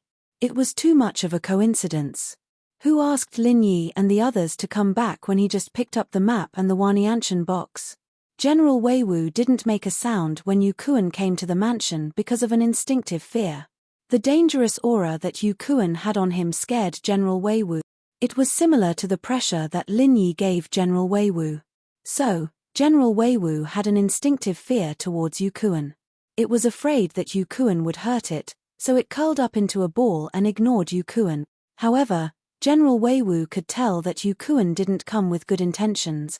So, when Meng Yao's car returned to the mansion, General Wei Wu was afraid that Meng Yao would enter the mansion recklessly and get hurt by Yu Kuan.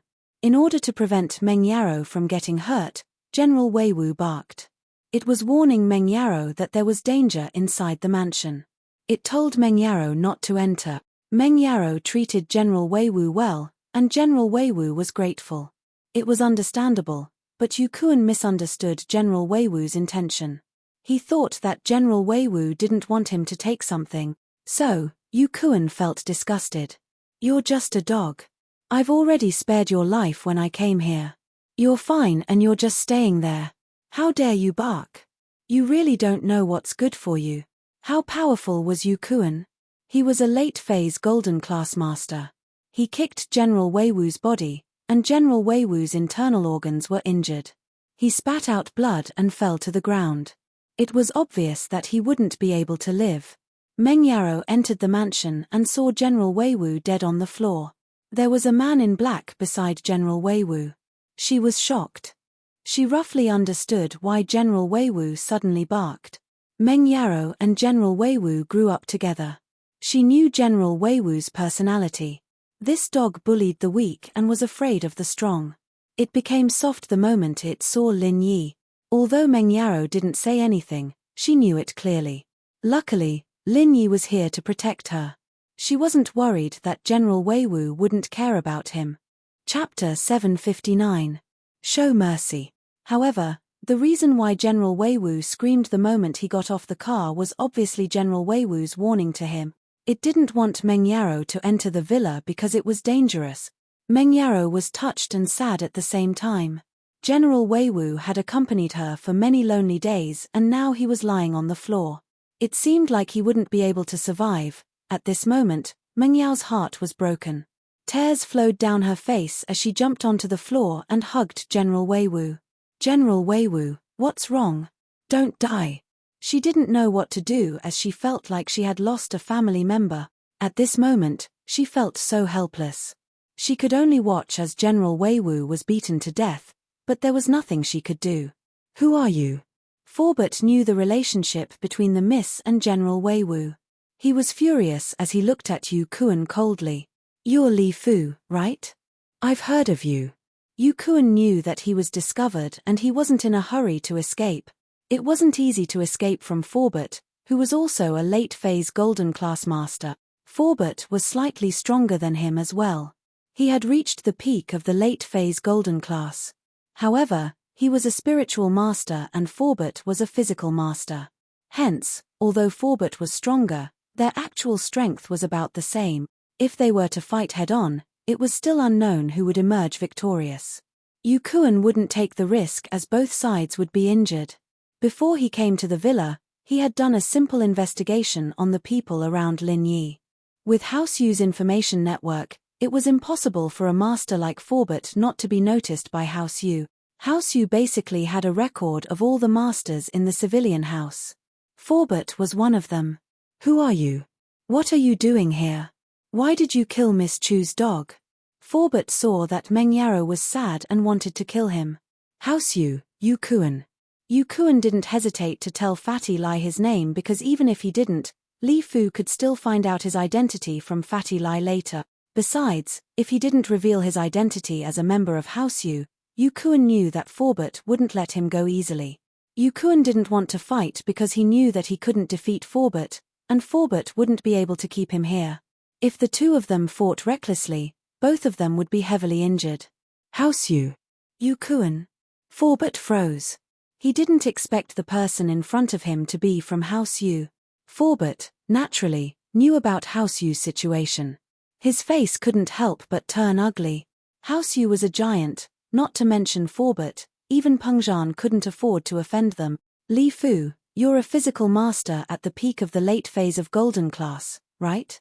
Yu Kuan looked at Forbert and said calmly, I'm at the late phase of the Golden Class. You can't keep me here.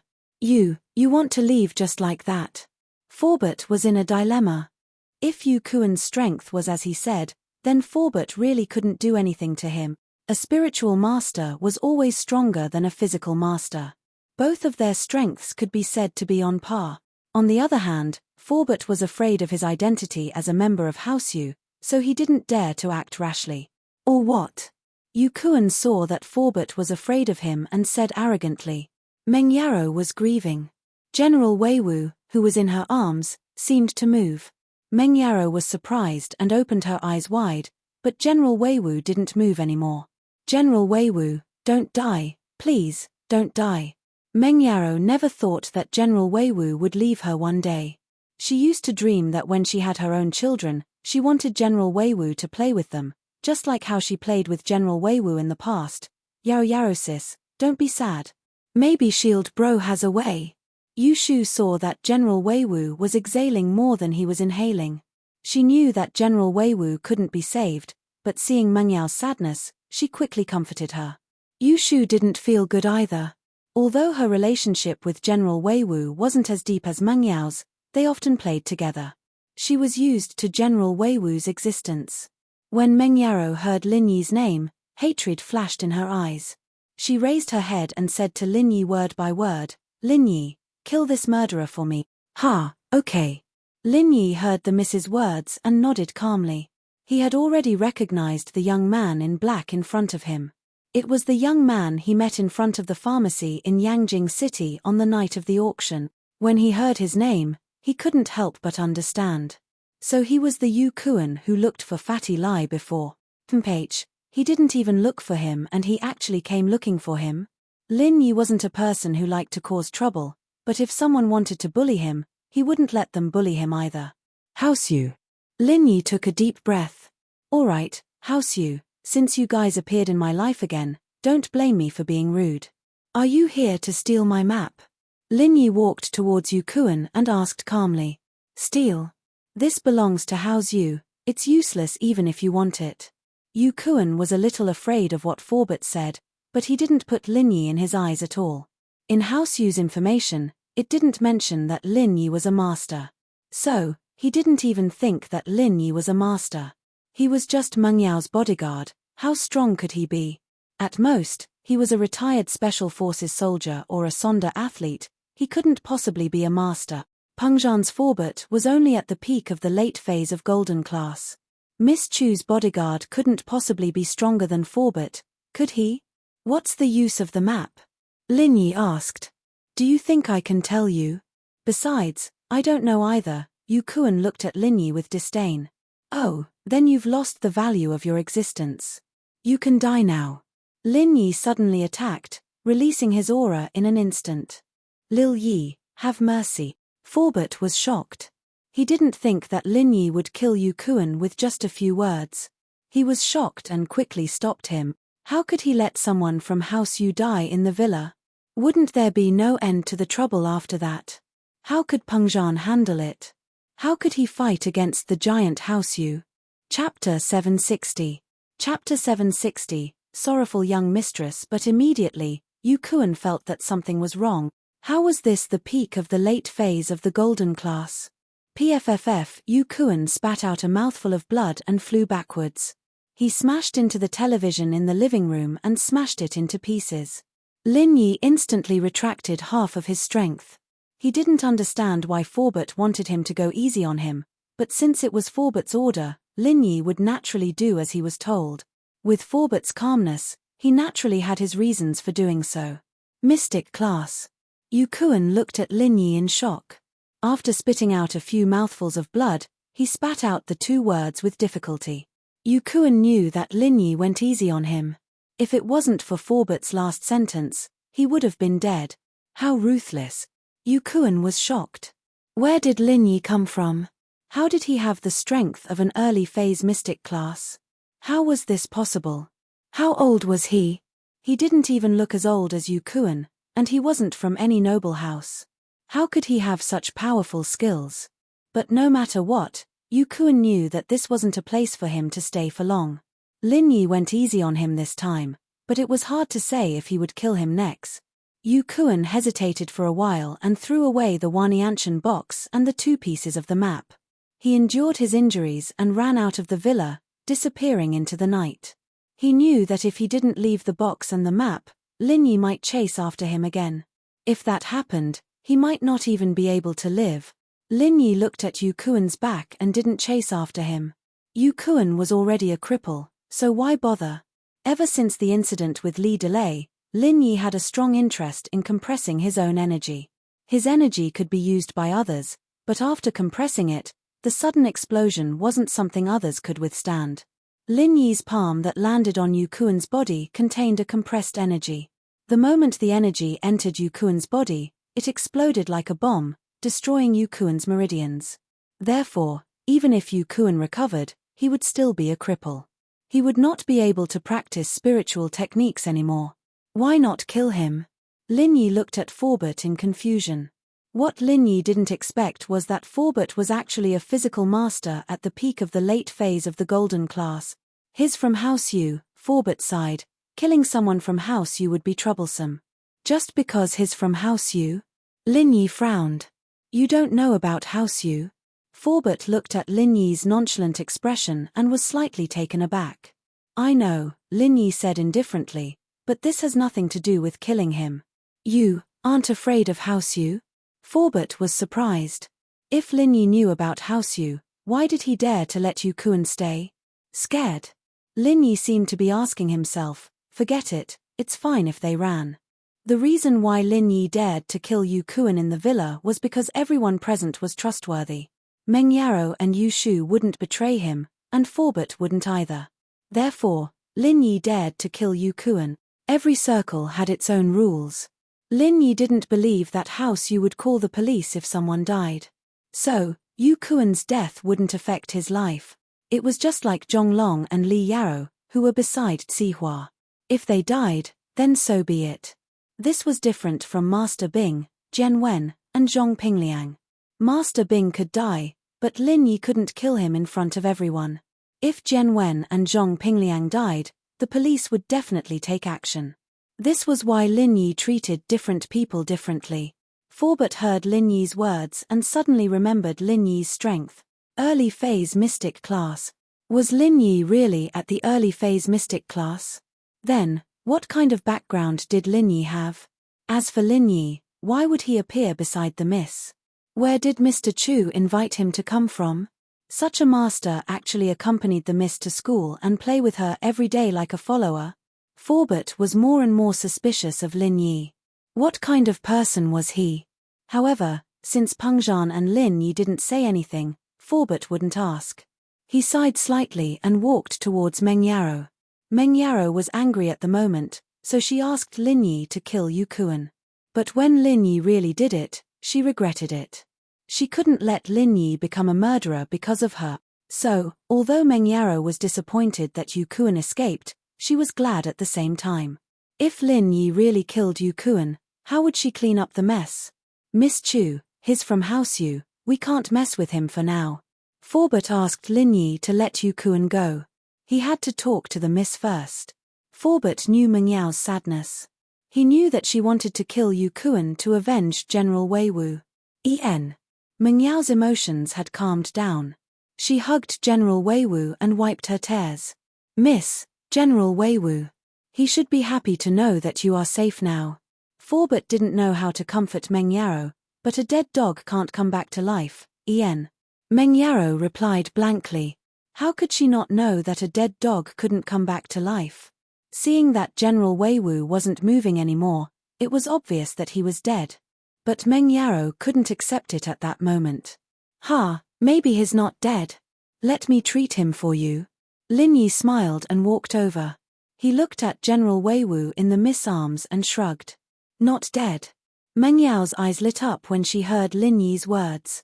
She looked at Lin Yi in disbelief and said emotionally, Lin Yi, you said that he's not dead. You're not lying to me. Have I ever lied to you? Lin Yi took General Wei Wu from the miss arms and accidentally touched Meng Yao's chest. It was very soft. Although it wasn't big, it was very bouncy. It didn't feel too bad. Lin Yi recalled the feeling in that moment. Meng Yao's face reddened. She didn't wear much in the summer, and Meng Yarrow wouldn't wear something with a lot of sponge in it. She only wore a thin layer of brassieres, so how could she not feel his touch? Meng Yarrow glared at Lin Yi, then hurry up and treat him, or I'll deal with you. You won't deal with me if I treat him? Lin Yi teased. Oh, if you cure it, Yarrow will let you touch it again. Yu Shu, who'd seen Lin Yi touching Meng Yao's chest, said. Shu. Meng Yarrow was angry. What are you talking about? Why don't you let him touch you? Oh, I'll let him if you let me, Yu Shu said after some thought. Chapter 761. His strength increased again. I can save it, but it's a little troublesome. Lin Yi smiled bitterly. He had used up a lot of energy these few days. Lin Yi, I'm begging you, can you save it? Meng Yarrow saw Lin Yi's expression and knew that things weren't that simple. In fact, she knew that even if Lin Yi's medical skills were superb, General Wei Wu was already on the verge of death. How could he save it? Lin Yi had used up a lot of energy to save her yesterday. She couldn't bear to ask Lin Yi to save General Wei Wu again. I said it's a little troublesome, but I didn't say I won't save it. Lin Yi looked at the miss who was staring at him. She was quite cute, and his heart skipped a beat. The miss was actually a girl with emotions, but she always wrapped herself up too tightly, and didn't reveal her feelings easily. Meng Yarrow nodded. Aya, why are you guys so mushy? Yarrow sis, you're going to be Shield Bro's big wife sooner or later. Of course, Shield Bro has to save the dog for you. Yu Shu said. Meng Yarrow pursed her lips and didn't say anything. She looked at Lin Yi gratefully. Lin Yi carried General Wei Wu back to his room and looked at Forbert. Forbert, please guard my room door. Don't let anyone disturb me. Although Yu Kuan's martial arts were crippled by Lin Yi wasn't sure if it would work. What if someone could repair Yu Kuan's meridians like him? So, Lin Yi was afraid that Yu Kuan would come back with his men, so he asked Forbert to guard the door for him. This way, Forbert, as a master at the peak of the late phase of the golden class, should be able to handle it. As long as he heard the commotion, he would be able to come up with a countermeasure. That's what I should do. What's the trouble? Forbert quickly asked. You helped Miss Chu save the dog. I still have to thank you. Oh, that's what I should do. Lin Yi smiled and returned to his room. General Weiwu wasn't completely dead, it just fainted. Although many of its internal organs were damaged, Lin Yi was confident that he could save it. It was just a matter of how he would do it.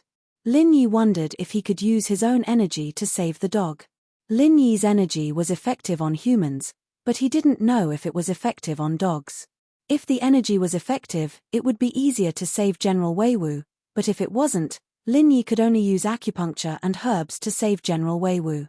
Jiao Lao, is my energy useful to dogs?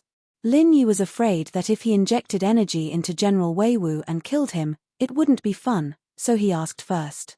I don't know. I've never tried it before. Jiao Yaz's voice rang beside Lin Yi's ear.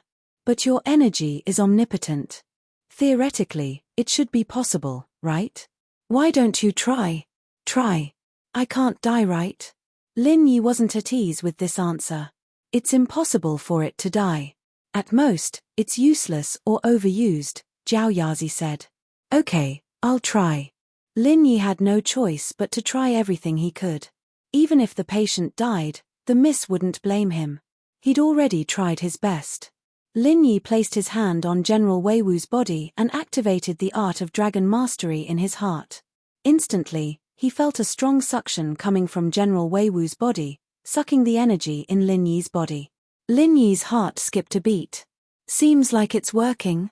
Although the suction force was strong, Lin Yi didn't dare to stop or control it. He didn't know how much energy was needed to save the dog, so he let General Weiwu absorb it. If it absorbed too much, he could just take a nap and replenish it. Time passed by, minutes and seconds. He didn't know how long it had been, but General Weiwu's absorption speed didn't stop. It seemed like its injuries weren't light, and Lin Yi didn't dare to stop. Although he felt a little dizzy, it was a warning sign that the energy in his body was depleted. But Lin Yi thought that he should endure it in order to not make the miss sad. Thinking about it, the first miss was actually quite nice to him. Other than the initial hostility, after the first miss accepted him, she was quite concerned about him. Plus, he touched Miss's chest just now. He didn't know when he would be able to touch it again. Lin Yi reminisced. As he thought about it, he fell asleep. Lin Yi used up too much energy, so he went to sleep to replenish his energy. In the space of the jade, Lin Yi saw Jiao Yazi. Jiao Lao, did I come in again? I don't know either. Jiao Yazi shook his head. I'm not sure if your energy can save the dog, but the dog did absorb a lot of it. But, the most important thing now is to replenish your energy. If you faint now, what if the enemy comes? Lin Yi was shocked. He didn't dare to ask more. He quickly activated the art of dragon mastery and started absorbing the energy in the space of the jade. The energy in the space of the jade seemed to be endless. Lin Yi absorbed it so many times, but it didn't thin out at all. It was still as dense as before. Lin Yi felt that every pore on his body was open and absorbing the energy. He didn't know how much time had passed, but he suddenly felt the energy in his body fill up like never before. Mystic early phase peak? Lin Yi was shocked. He came back to reality from the space of the jade. Lin Yi realized that he was now at the peak of the early phase of the mystic class. In other words, he was only an arm's length away from the middle phase of the mystic class. What was going on? After losing energy and replenishing it, Lin Yi felt an obvious increase in his strength. Was it the same when he saved Xiao Xiao? Could it be that there was no construction without destruction? He lost a portion of his energy and replenished it, so he could break through to his previous strength. Lin Yi didn't know if his guess was correct, but the truth was this amazing. Lin Yi didn't think that it would be a blessing in disguise. His strength increased so much. Woof woof. General Weiwu barked beside Lin Yi. Lin Yi paused and suddenly remembered about General Weiwu. He entered the energy replenishment state in a daze and didn't care about what happened to General Weiwu. When he woke up, He was shocked by his strength and forgot about General Weiwu's existence. Chapter 762. Golden Division Dog. It seemed like General Weiwu was recovering well. Wait a minute. Lin Yi suddenly realized that something was wrong with General Weiwu. It seemed to be much stronger than before. Also, it seemed to be in good spirits. Other than that, there was another important question. What kind of aura was being emitted from General Weiwu's body? What the heck? Lin Yi's eyes widened in shock. Was this General Weiwu still General Weiwu? Why did it seem different? Lin Yi looked at General Weiwu in disbelief. What kind of dog was this? Was this still a normal dog? This was obviously a Golden Division dog. After the shock, Lin Yi reached out to pat General Weiwu's head. General Weiwu obediently rubbed its head against Lin Yi's hand. It seemed to understand humans better than before. Lin Yi tested General Weiwu's strength. It was indeed at the early phase of the Golden Division. There were differences in strength between humans and dogs too. Also, wasn't it too ridiculous that a dog could reach the Golden Division? However, the truth was right in front of him. Lin Yi couldn't believe it. The pure qi in General Weiwu's body was similar to that of a master at the early phase of the Golden Division. Its internal injuries were completely healed and it was even stronger now. Lil Wei, come here. Lin Yi waved at General Weiwu. General Weiwu came over to fawn over him and wagged its tail in front of Lin Yi. It seemed like it knew that its current strength was all thanks to Lin Yi. Next time when I'm not home, you can protect Miss and Shu. But you can't fight. Understand? Lin Yi was afraid that General Weiwu didn't know how to use its strength and hurt people. With this kind of strength, wouldn't a normal person die instantly? Woof woof. General Weiwu responded and wagged its tail as if it understood Lin Yi's words. Okay, since you're so obedient, I won't take back your power. Lin Yi originally wanted to destroy General Weiwu's power. A dog having the power of a Golden Division was unbelievable no matter how he looked at it. But since General Weiwu could understand him, it might not be a bad thing to keep it. At least it could be a helper. Also, Lin Yi had an immature thought. If his energy could transform a normal dog into a Golden Class Master, then could he turn a normal person into a Golden Class Master? This was something that needed to be researched. If his energy really had such an effect, then wouldn't he be able to mass-produce Golden Class Masters? Lin Yi raised his head and looked in the direction of the curtains, only to find that the sky was already turning bright. Had the night already passed? Lin Yi suddenly remembered that he asked Forbert to guard the door. Did Forbert go back to rest? With that thought, Lin Yi quickly got up and opened the door. The villa's living room was brightly lit.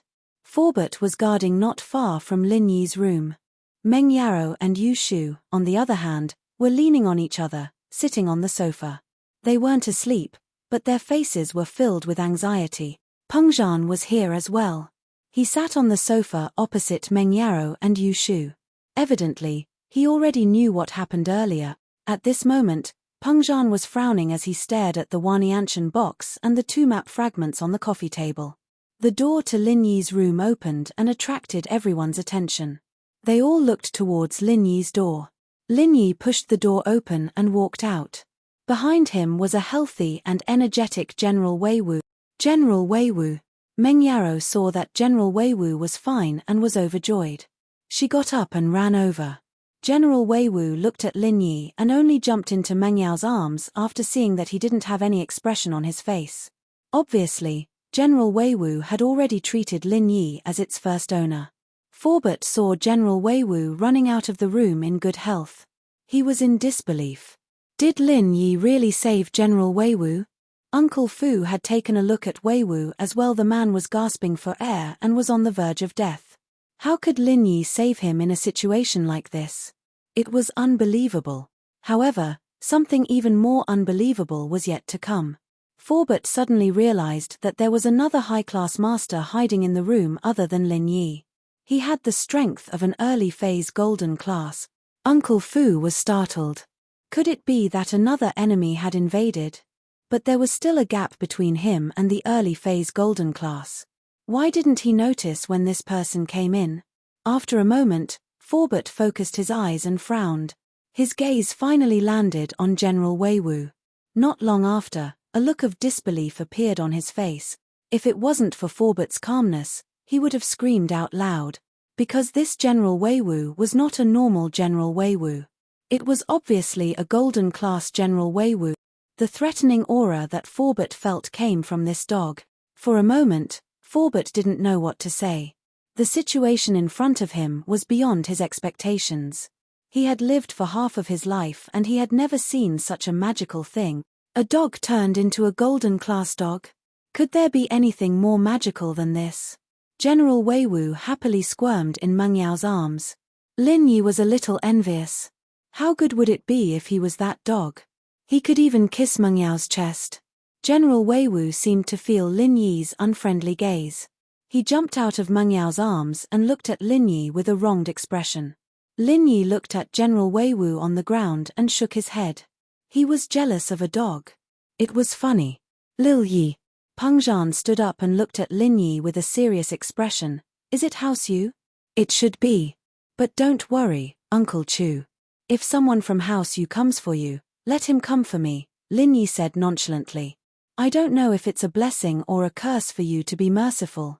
Peng Zhan sighed, but, at least you left a way out. I hope that House Yu won't go too far. Lin Yi nodded.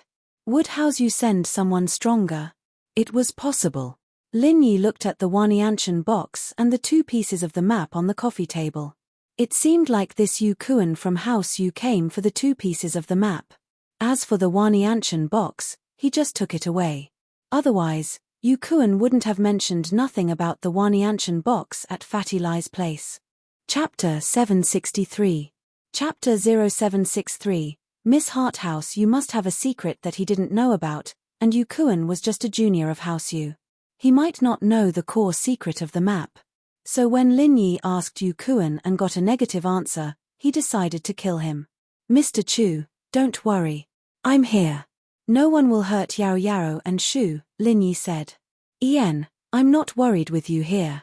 Peng Zhan patted Lin Yi's shoulder. Since there's nothing else, I'll go back first. You guys rest early. Uncle Chu, you can go back. There's nothing else here. Lin Yi got up and sent Forbert and Peng Zhan off. In the yard, Forbert opened the door for Peng Zhan and let him in. He looked at Lin Yi and didn't say anything. Forbert, I didn't know you were a golden class late phase peak master. Lin Yi saw that Forbert wanted to say something, so he started the conversation. Lin Yi had a good impression of Forbert. It wasn't easy to get a golden class late phase peak master to deliver food to the villa every day. How can I compare to you with my strength? Forbert shook his head and smiled bitterly. That dog, I don't know what happened. Energy. Too much pure qi, and it became like this. Lin Yi smiled bitterly when he mentioned General Weiwu. It was normal that Forbert could see through General Weiwu's strength. After all, General Weiwu was different from humans. It didn't know how to hide its strength. Anyone who practiced martial arts would be able to see through General Weiwu's strength. I didn't expect to see a golden class dog. Golden class masters are rare. If people knew that there was a golden class dog in the house, would they be scared to death? Forbert shook his head and said to Lin Yi, I'll leave the Mrs. Safety to you. I'll be leaving now. Ian, Forbert, goodbye. Lin Yi nodded and watched Forbert's car leave. General Weiwu had returned to normal. Meng Yao and Yu Shu were very happy. They were playing with General Weiwu in the living room, and when Lin Yi came in, Meng Yao carried General Weiwu in front of Lin Yi. Come, General Weiwu. Let's thank Lin Yi together. Lin Yi smiled. No need to thank me, as long as you're not sad. Thanks, Lin Yi. Missy said seriously, you don't know how important General Weiwu is to me. He's very important to me. It has been with me for so many years, since I was young. I know, that's why I saved it. Lin Yi nodded. Meng Yao paused, but it made sense. Lin Yi should be able to tell how sad she was. Lin Yi, you haven't rested yet, have you? It's already past 3 o'clock. Hurry up and take a rest. Oh, okay. You guys sleep early too? Lin Yi was too embarrassed to say that he'd slept with the Miss and Yu Shu, after all, had been anxiously waiting for him at the door. Lin Yi didn't sleep after returning to his room. He laid on the bed, thinking about Haosu. He thought that he would never have anything to do with Haosu in his life, but now Haosu had come to him. Xiao Ning. Is she part of your family? Lin Yi let out a soft sigh as the beautiful face appeared in his mind once again. I wonder how she is doing now. Lin Yi sighed. How should he face her? A few hours passed in a blink of an eye. Lin Yi laid on the bed, lost in his thoughts until he heard a noise from the living room. Miss and Shu woke up. Lin Yi looked at the time. It should be about time. He got up from the bed, pushed the door open and walked out, only to see a scene that made him very surprised. What were Miss and Shu doing in the kitchen? Shu, you big idiot. The internet said to pour the oil first. Why did you put the egg first? Meng Yao's angry voice came from the kitchen. Oh, I don't know. I thought you put the egg first and stewed it with soybean oil. Yu Shu said weakly. Forget it. It's healthier without oil. Meng Yao was speechless. But before she could calm down, another problem happened. The rice cooker made a crackling sound. Shu, what did you do this time? Meng Yao subconsciously ran to the rice cooker and listened carefully. She was shocked and quickly opened the lid. Her face was full of black lines. Why didn't you fill the water? How are you going to cook porridge? Oh, I thought you added the water later. Yu Shu said. You idiot, I shouldn't have let you be my assistant. With your cooking skills, don't even think about getting married. Meng Yao was so angry that she wanted to kick her out of the kitchen. Oh, Shield Bro knows how to cook. I don't need to do it, Yu Shu said indifferently. You can bring Lin Yi with you when you get married. Meng Yao's eyes widened. I can marry him. Yu Shu looked at Meng Yao as if it was a matter of course. Shu, tell me the truth. Do you like Lin Yi? Meng Yao stared at Yu Shu's eyes. Don't you like him too? Yu Shu asked. I don't, Meng Yao said seriously. Shu, Lin Yi has a girlfriend. Don't go down the wrong path. Oh, I don't. I want to be a small wife. It's okay to have a girlfriend. Yu Shu shook her head.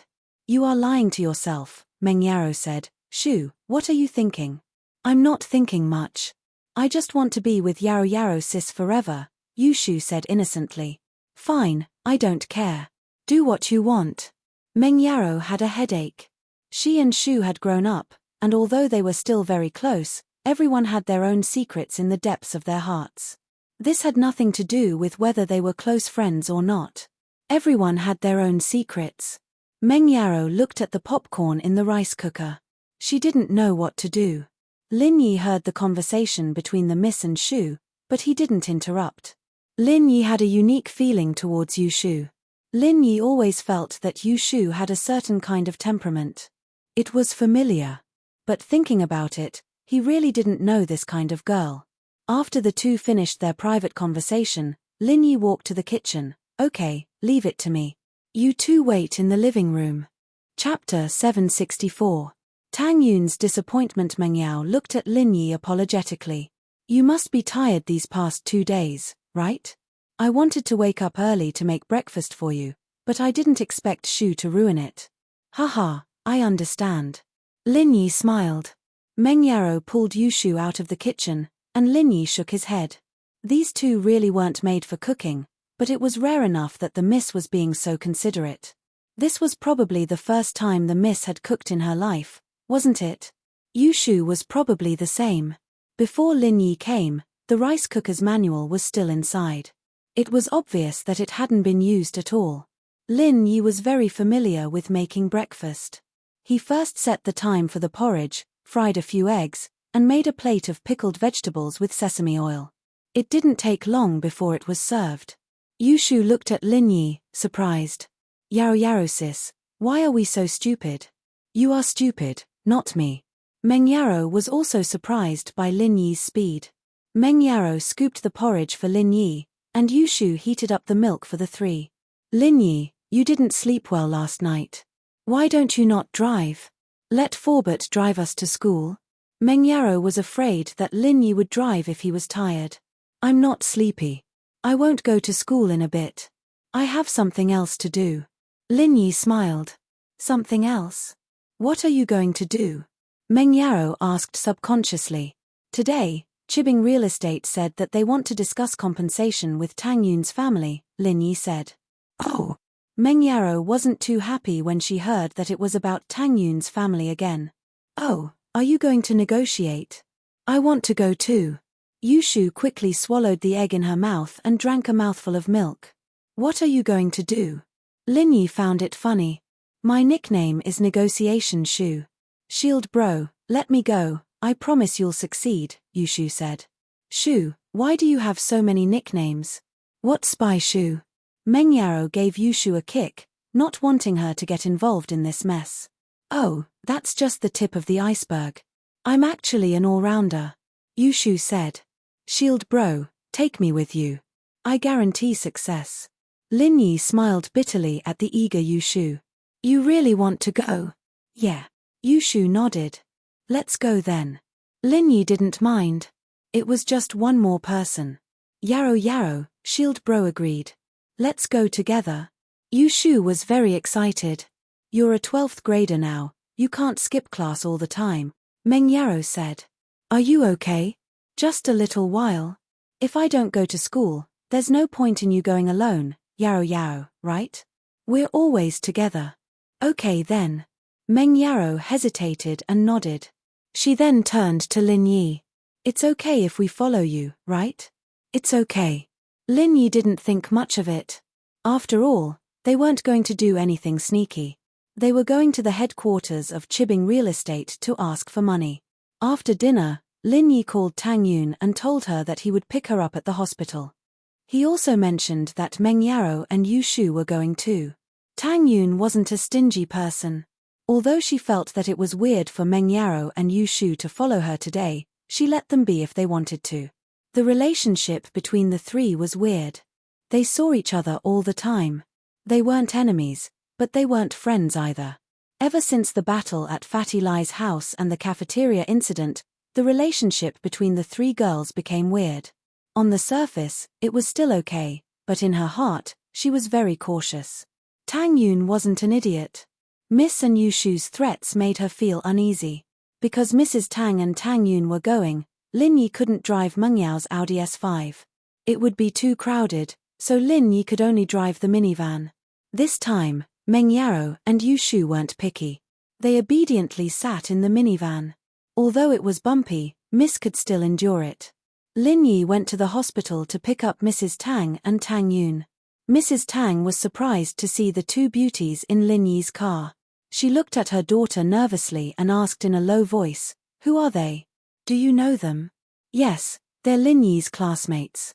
Tang Yun didn't tell her mother about the relationship between Miss and Lin Yi. It would be very complicated, and it wasn't something that could be understood in a few words. "They're so pretty. Do you want some immersion? What does their family do?" Mrs. Tang asked worriedly.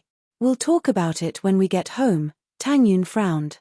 It wasn't good to talk about these things in the car. It would be bad if Lin Yi heard it. Mrs. Tang looked at Meng Yaro and Yushu. She felt that these two girls were as pretty as her daughter. Also, from the way they dressed, they didn't look like ordinary girls. They looked more like daughters from a rich family. Mrs. Tang saw that Tang Yun didn't answer her question, so she went to ask Meng Yaro herself. "Hello, you are?" "Auntie, we're here to help Lin Yi negotiate with Chibing Real Estate." Meng Yaro didn't know what to say. She hesitated and remembered Yushu's reason. "Help us negotiate." Mrs. Tang heard Meng Yao's answer and was surprised. "Yes, my dad runs a company too. He knows a little about this." Meng Yaro could only say that. She couldn't say that Yushu was messing around and wanted to follow them, right? It'd be awkward if Yushu were to start talking about first wife, second wife, or something like that. "Is that so? Thank you so much." Mrs. Tang heard that they came because of this and was happy. As long as it didn't threaten her daughter's position, it would be easy. "It's nothing," Meng Yaro shook her head. Tang Yun let out a sigh of relief. She didn't want Meng Yaro to say something inappropriate and make her mother worry. As for how she would explain it to her mother, it was something she would worry about when they got home. At least she didn't have to embarrass herself now. Tang Yun looked at Meng Yaro gratefully and lowered her head again. She didn't know what to say. Suddenly, Tang Yun felt disappointed. From the beginning, when Lin Yi came into her life, Lin Yi seemed to have been helping her family. He never stopped. Chapter 765. Yu Shu, regretful it seemed like it was her family's business from the beginning. Lin Yi had been giving his all in silence. And what did she give to Lin Yi? Other than her looks, what other advantages did she have? In an instant, Tang Yun started to feel inferior in front of Meng Yaro and Yu Shu. Thinking about it, she couldn't help Lin Yi in any way, but she had to trouble Lin Yi to do so many things for her family, including today's negotiation. Why did he treat her so well? Tang Yun was stuck in it and couldn't pull herself out. Tang Yun didn't know how to face Meng Yaro and Yu Shu. Perhaps they were a good match for Lin Yi, but she really couldn't give up her feelings. At this moment, Tang Yun was in a dilemma. She didn't seem to have any advantage in front of Meng Yaro. The only consolation she had was the fact that she was Lin Yi's girlfriend, wasn't it? Tang Yun didn't want to continue like this. She didn't want to be a useless person. She wanted to help Lin Yi with some things, but she didn't know how to do it. She didn't even know where to start if she wanted to help Lin Yi with his company. She looked at her mother and was a little annoyed. How could her mother understand her troubles? She kept asking Lin Yi for this and that. Why did he give it to her? If her body could replace Lin Yi's kindness, Tang Yun would do it without hesitation. But Tang Yun knew that this wasn't an exchange. Feelings couldn't be exchanged. It wasn't as simple as repaying with her body. Who? Tang Yun took in a deep breath. But how could she repay Lin Yi? For the first time, Tang Yun became sentimental. Only when there was a comparison would there be a difference. For the first time, Tang Yun felt that she was lacking. Lin Yi drove the car to the Chibing skyscraper where Chibing Real Estate was located and parked the car in the underground parking lot. I didn't expect Chibing's skyscraper to be built so quickly. Aren't you afraid that it'll collapse again? Lin Yi didn't know that Tang Yun was thinking a lot on the way here. He joked to himself after getting off the car. Oh, I really want to see the building collapse. It's a pity that I didn't see it before. Yu Shu looked at the parking lot of Chibing skyscraper and said disappointedly. Didn't the news report it? Meng Yaro said. But there's no process of it collapsing. It must be fun when it collapses. Yu Shu said as she fantasized. Bang, the building collapses. It's so fun. All right, stop daydreaming. Let's go up. Meng Yaro said as she pulled Yu Shu's hand. On the second floor, there was a surveillance room next to the temporary demolition team office. Master Bing, Zihua, and Su Jiaonang were watching the surveillance footage from the parking lot. Chibing's skyscraper had just been completed and hadn't been officially opened yet. Thus, there were only the three of them in the building. Motherfucker, the building collapsed with a bang. Master Bing gritted his teeth after hearing Yu Shu's words. His eyes were filled with hatred. I'll make you guys explode with a bang later. This girl is called Yu Shu, from House Chen. Zihua introduced Yu Shu's background. She's usually a little dumb. I think there's something wrong with her IQ. PH, I don't care whose family she's from. Since she's with Lin Yi, she has to die. Master Bing laughed coldly and looked at Tang Yun and Meng Yaro. These two pretty girls, it's such a waste for them to die. Yeah, it's a waste for them to die, Zihua nodded. But my legs aren't good, and it's not convenient for me to play with women. It doesn't matter if I die. Chibing felt a surge of hatred when he thought of his legs. Alright, let's go now and wait for them to come up. Zihua asked. Yeah, let's go together. Master Bing nodded. Zihua pushed Zhao Chibing and Su Jiaonang to the demolition project office and waited for Lin Yi and the others. Not long after, Lin Yi, Tang Yun, Mrs. Tang, Meng Yaro, and Yu Shu came up to the demolition project office. Lin Yi didn't expect Chibing and Zihua to be here. He thought that only Su Jiaonang would come. Hello, my surname is Su. I'm the manager of Chibing Real Estate's demolition project. Su Jiaonang introduced himself. Oh, you don't need to introduce yourself. I know you. Aren't you that Jiaonang? What manager of Floating Cloud Bar? And that Zihua, I know him too. Aren't you guys from Floating Cloud Bar? Yu Shu didn't wait for Jiaonang to finish and interrupted him. Huh? Why is there a disabled person here? He came in a wheelchair. Are you guys a scammer? How did a bar owner come to open a real estate company? Ahem, other than running a bar, we also run a real estate company. Zihua sweated, but he didn't dare to say anything. Zhao Qibing was infuriated as well, but he didn't dare to fight Lin Yi head-on. After all, Lin Yi was a mystic class master, someone who could fight against Uncle Zhu head-on. Who knew how much of his strength had recovered? Even if he recovered half of it, it was more than enough to beat them up. Although Zhao Qibing was furious, he could only maintain a smile on his face. We seemed to have a misunderstanding before. But it's all a misunderstanding. Today, we sincerely invite you guys to discuss compensation. Zhao Qibing thought to himself. I'll lower my stance and make you guys happy first. Later, I'll install a time bomb in your car. Let's see if you guys can still be happy then. Of course, Zhao Qibing wasn't afraid of being investigated. Other than the three of them, there was only Zhong Yuzhou who was waiting near the parking lot. When the time bomb exploded, there would be no evidence. If he didn't admit it, who could do anything to him? Qibing's building wasn't officially open yet. There were no witnesses. Oh, it's a misunderstanding. Lin Yi smiled. Although he had a smile on his face, he was more and more suspicious of Zhao Qibing's motives. Lin Yi didn't believe that Zhao Qibing would be so generous. He broke his leg, and not only did he say it was a misunderstanding, he even wanted to offer compensation. That wasn't being generous, he was an idiot. There must be something fishy going on. Lin Yi was very suspicious of Zhao Qibing's motives. This was also the reason why he came with Tang Yun's family. Of course, it's a misunderstanding. Zhao Qibing smiled and nodded. Jiaonang, tell us your compensation plan. Let Ms. Wang see if it's reasonable. Chapter 766. Shu the Negotiator 2 million. Actually, to Mrs. Tang, 2 million was already a lot. How could she not agree? But since Lin Yi came along, she needed Lin Yi's approval. 2 million? So little? Yushu spoke up. She thought that she couldn't come here for nothing. She had to use Shu the Negotiator's advantage. But she really didn't know how to negotiate. She said that she was Shu the Negotiator in the morning, but it was just bullshit. She just wanted to join in the fun. Of course, 2 million is just the number we suggested. If you don't think it's suitable, we can discuss it. Jiaonang didn't expect Yushu to speak up before Mrs. Tang could. However, he had a principle in mind. No matter what the other party's request was, he had to calm them down first. Once Zhong Yuzhou was done with the time bomb, everything would be fine. You should at least give me 200 million, right? Yushu thought for a while and suddenly remembered the saying on TV. Ask for as much as you want, but you'll have to pay. So she directly gave him 200 million.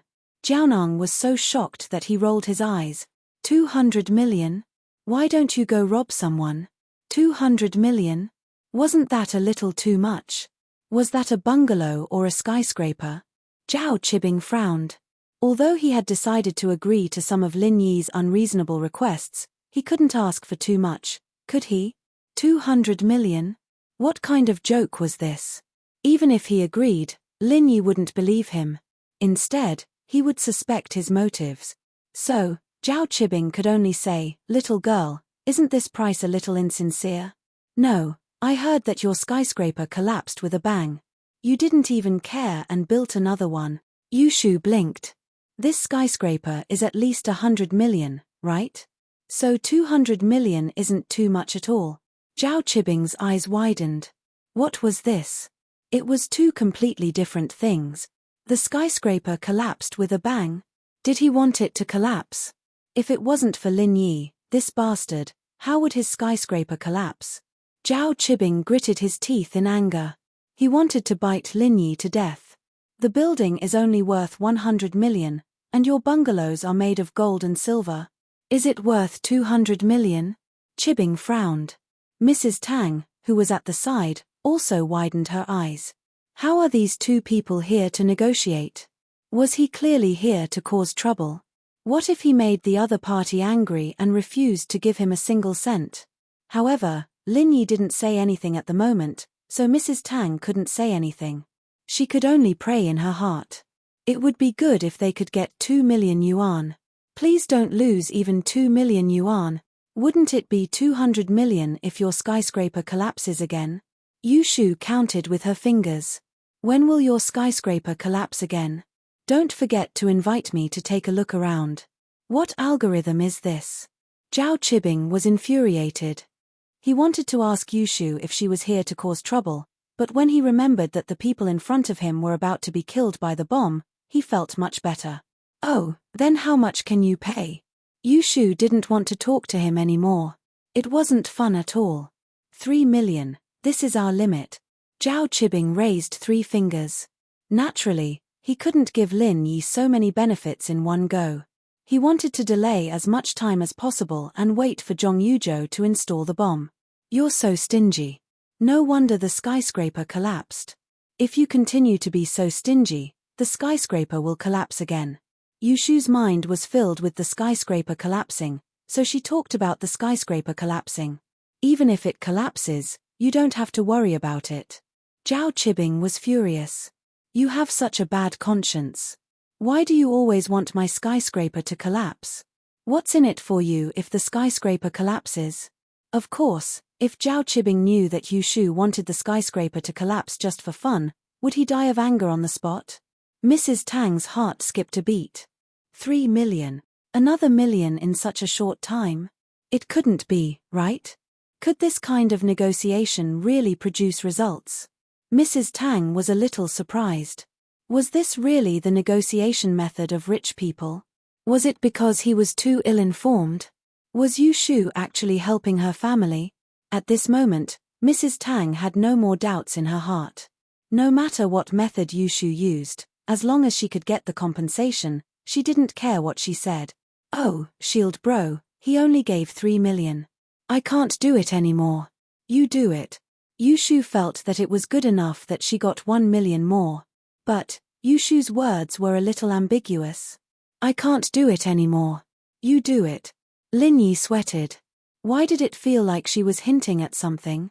Meng Yaro seemed to have sensed something wrong, but since Tang Yun and Mrs. Tang were there, she didn't say anything. If Meng Yaro could sense it, naturally, Tang Yun could as well. She looked at Yushu, not knowing if she did it on purpose or not. Tang Yun felt that Yushu wasn't as dumb as she looked on the surface. She had other intentions. Of course, Tang Yun didn't find any evidence. On the surface, Yushu was indeed dumb.